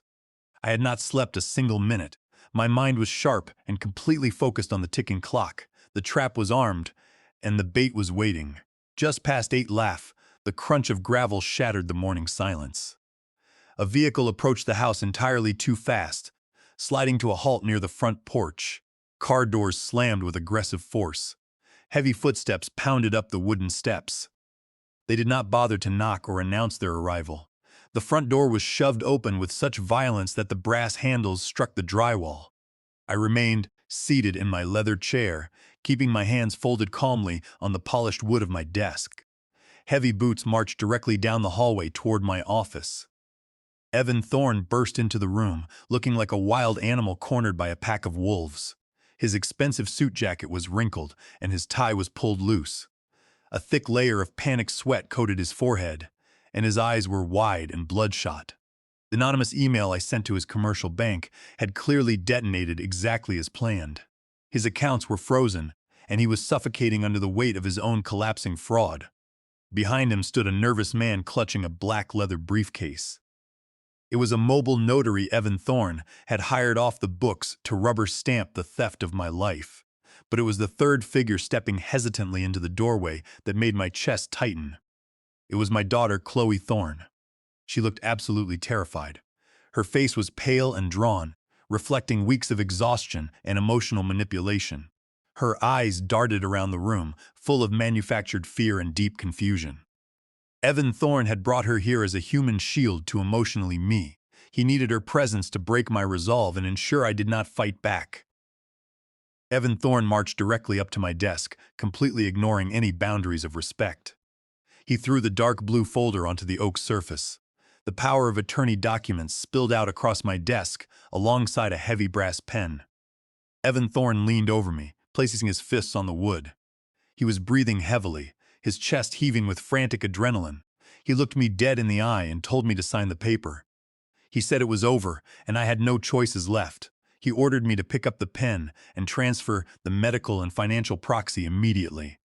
He claimed the geriatric doctor was standing by to file the incompetency evaluation with the state if I hesitated for even a second. I did not reach for the pen. I did not look at Evan Thorne. I moved my gaze entirely to my daughter standing quietly in the doorway. Chloe Thorne took a hesitant step forward into the office. She wrapped her arms around herself, looking at me with tears spilling over her eyelashes. Her voice trembled as she spoke. She begged me to just sign the documents. She said it was for my own good and that my mind was failing. She pleaded with me to let Evan Thorne take control so I would not get hurt living alone. She told me she just wanted us to be a happy family again without all this fighting and confusion. Hearing my own child repeat the poisonous lies her husband had fed her was a profound agony.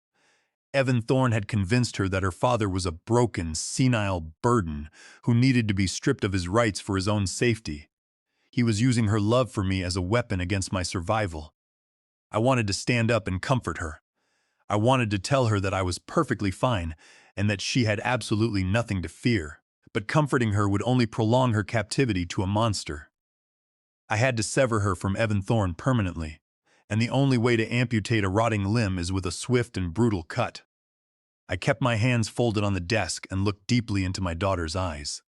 I spoke in a clear, calm, and completely steady voice. I asked Chloe Thorne if she knew that her husband had forged her legal signature on a $200,000 commercial line of credit. The air in the office instantly vanished. Chloe Thorne stopped crying. She froze completely, her face contorting in pure absolute confusion. She blinked and took a step back, shaking her head slightly. She looked at me and asked what I was talking about. I did not break eye contact with her. I told her that Evan Thorne had lost everything in a fraudulent cryptocurrency mining operation and that he had stolen her identity to secure a massive corporate loan from a commercial bank. I told her the bank had frozen his accounts yesterday afternoon and that he was facing decades in federal prison for wire fraud. I explained that he was trying to steal my lake house today to pay off the forged debt before the bank auditors contacted her to verify the illegal signature. The silence that followed was heavy and suffocating. Chloe Thorne slowly turned her head to look at her husband. She asked him if what I was saying was true. She asked him if he had forged her name on a loan. Evan Thorne completely lost his mind. The carefully constructed facade of the concerned son-in-law instantly evaporated. His skin turned a sickening shade of gray, and the veins in his neck bulged against his collar. He realized in a fraction of a second that his entire conspiracy had just been exposed to the one person he needed to keep in the dark. He spun around and screamed at me to shut my mouth. The volume of his voice echoed off the walls, making the mobile notary physically flinch and take a step backward toward the hallway. Evan Thorne ordered Chloe Thorne not to listen to me. He frantically pointed at my face and shouted that I was crazy. He claimed my dementia was making me hallucinate and invent malicious lies to ruin his marriage. I did not raise my voice or react to his screaming. I maintained my quiet authority. I told Chloe Thorne that Evan Thorne had brought a fake doctor into my house yesterday and offered him $50,000 to write a fraudulent psychological evaluation. I told her I had the entire conversation recorded and safely secured away from this house. I told her Evan Thorne was a desperate criminal who was willing to destroy her father and sacrifice her entire future just to save himself from a federal indictment. Chloe Thorne stared at Evan Thorne with wide, horrified eyes. She saw the frantic terror radiating from his body. She saw the sweat dripping down his face and the wild, manic panic in his movements. She did not need to hear the recordings to know I was telling the truth. Evan Thorne's violent defensive outburst confirmed his absolute guilt. He had manipulated her, isolated her, and used her pristine financial record to fund his illegal gambling. The realization washed over her face, replacing her fear with a profound, sickening betrayal. Evan Thorne saw the shift in his wife's eyes. He saw the ultimate control slipping through his fingers. His desperation boiled over into pure, primitive rage. He realized he could no longer manipulate his way out of the snare. He had to force compliance through brute strength. Evan Thorne let out a furious guttural roar and lunged completely across the heavy oak desk. He grabbed my right wrist with a crushing, terrifying grip. His fingers dug deeply into my skin, bruising the flesh and twisting my arm down toward the desk surface. He snatched the heavy brass pen with his free hand and tried to physically force the metal barrel into my palm. He leaned his entire body weight over the desk, pinning my arm against the wood. He screamed at me to sign the paper demanding that I give him my house right now. This was the precise moment the conflict permanently escalated beyond the realm of financial fraud. Evan Thorne was no longer just an arrogant manipulator trying to steal real estate. He had crossed a massive legal threshold. He was actively committing physical elder assault. He was using violent force against a senior citizen to compel the transfer of property. The mobile notary dropped his leather briefcase onto the floor and backed away in absolute horror, refusing to witness the brutal attack. Chloe Thorne screamed her husband's name, begging him to stop and let me go. But Evan Thorne was entirely deaf to reason. He was a drowning man, dragging everyone else underwater with him.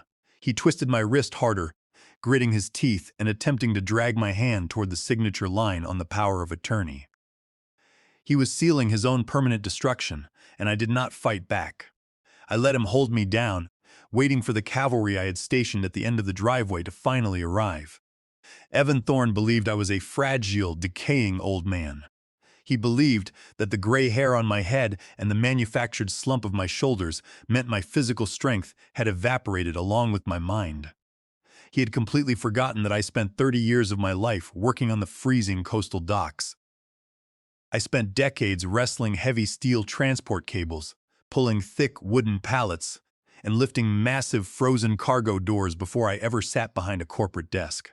The muscles in my arms and the thick bones in my wrists were forged in absolute grueling manual labor.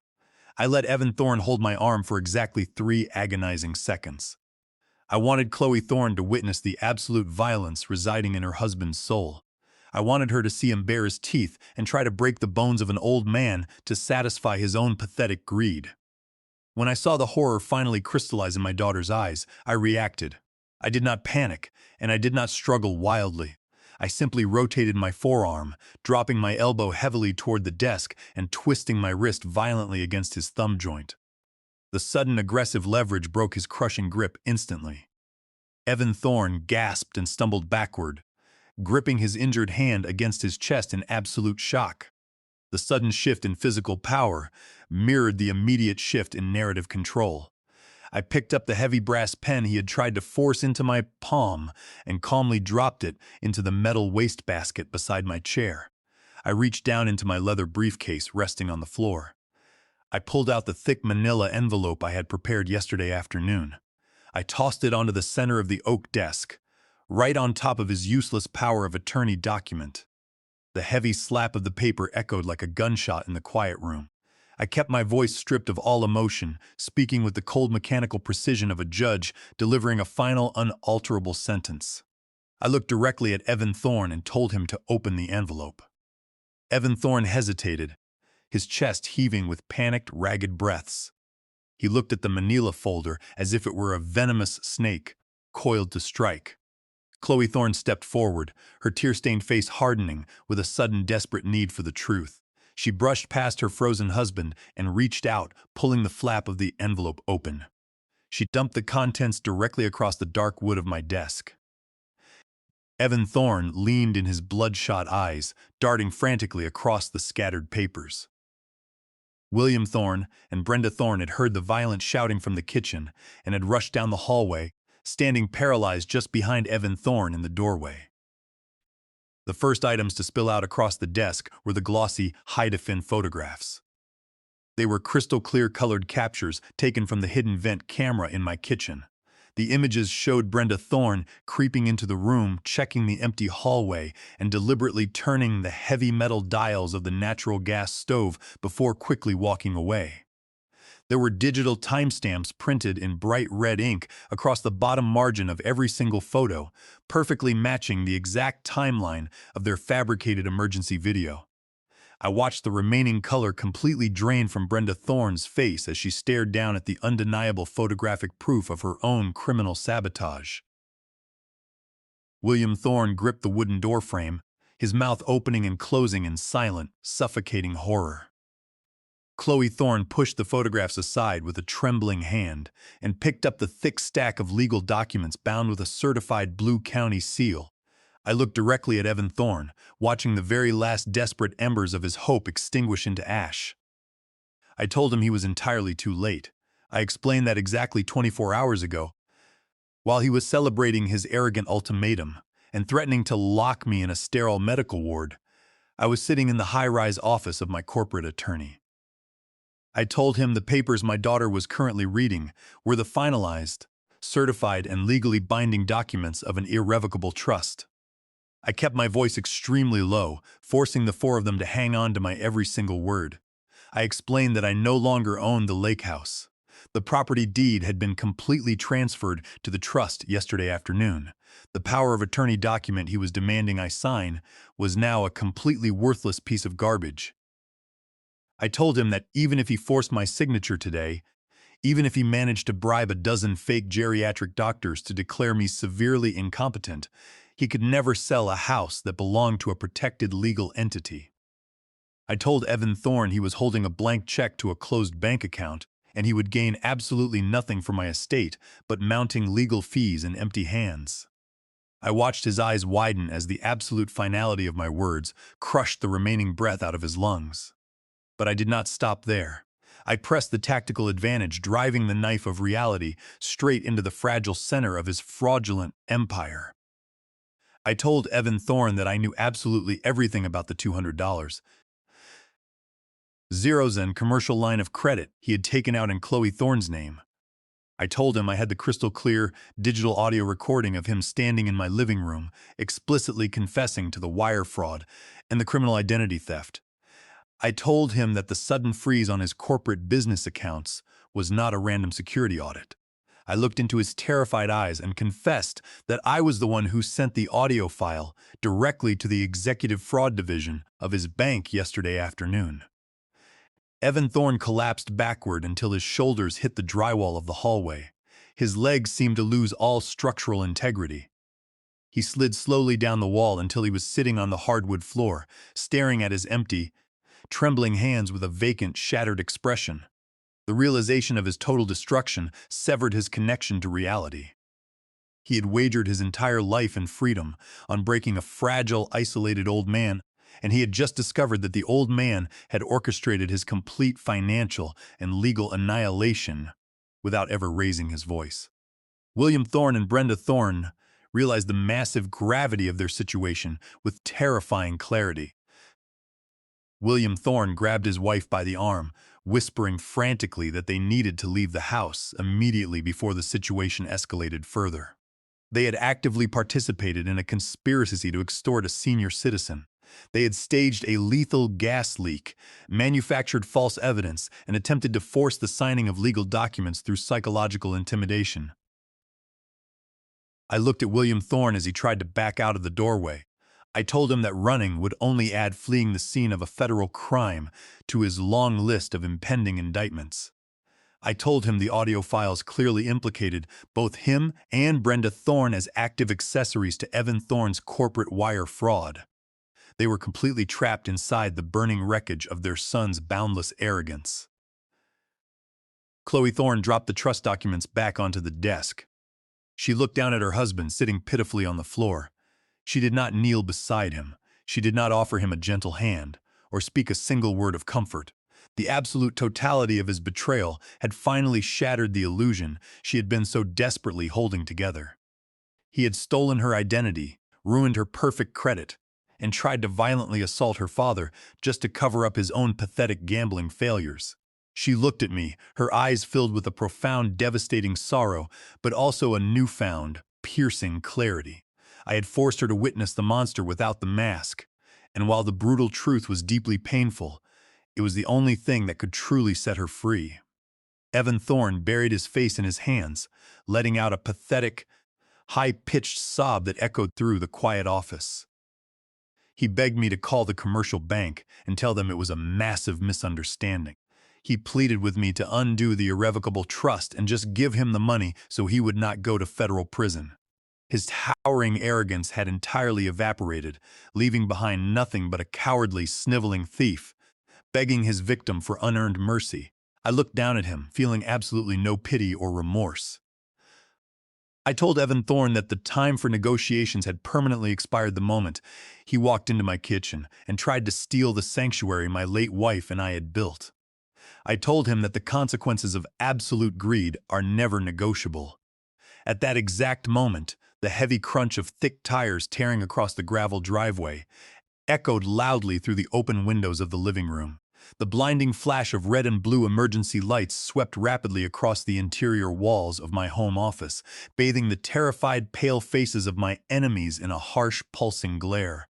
The heavy thud of car doors slamming shut confirmed that Sheriff Carl and his deputies had moved into position. The ultimate consequences had officially arrived at the front door. The heavy knocks echoed through the hallway. They were not polite taps. They were the forceful, rhythmic strikes of law enforcement demanding immediate entry. Evan Thorne froze completely. His fingers loosened around my wrist as the sheer volume of the sound ripped through his blinding rage. He took a stumbling step backward away from my desk. His chest heaved as he stared down the hallway. William Thorne and Brenda Thorne stood paralyzed in the doorway of my office. They looked like statues carved out of pure terror. The flashing red and blue lights from the driveway painted their pale faces with pulsing colors. I did not move from my chair. I simply rubbed my bruised wrist and waited. The front door swung open. Sheriff Carl stepped into my house. His presence was massive and commanding. His hand rested casually on his utility belt. Two uniformed deputies walked in right behind him, securing the perimeter of the living room with calm, professional efficiency. And then Richard stepped through the door. My corporate attorney looked entirely out of place in a rustic lake house. He wore an immaculate tailored suit and carried a pristine leather briefcase. His face was a mask of cold, absolute calculation. He walked down the hallway and stepped into my office, looking at Evan Thorne with the detached interest of a scientist observing an insect. Evan Thorne tried to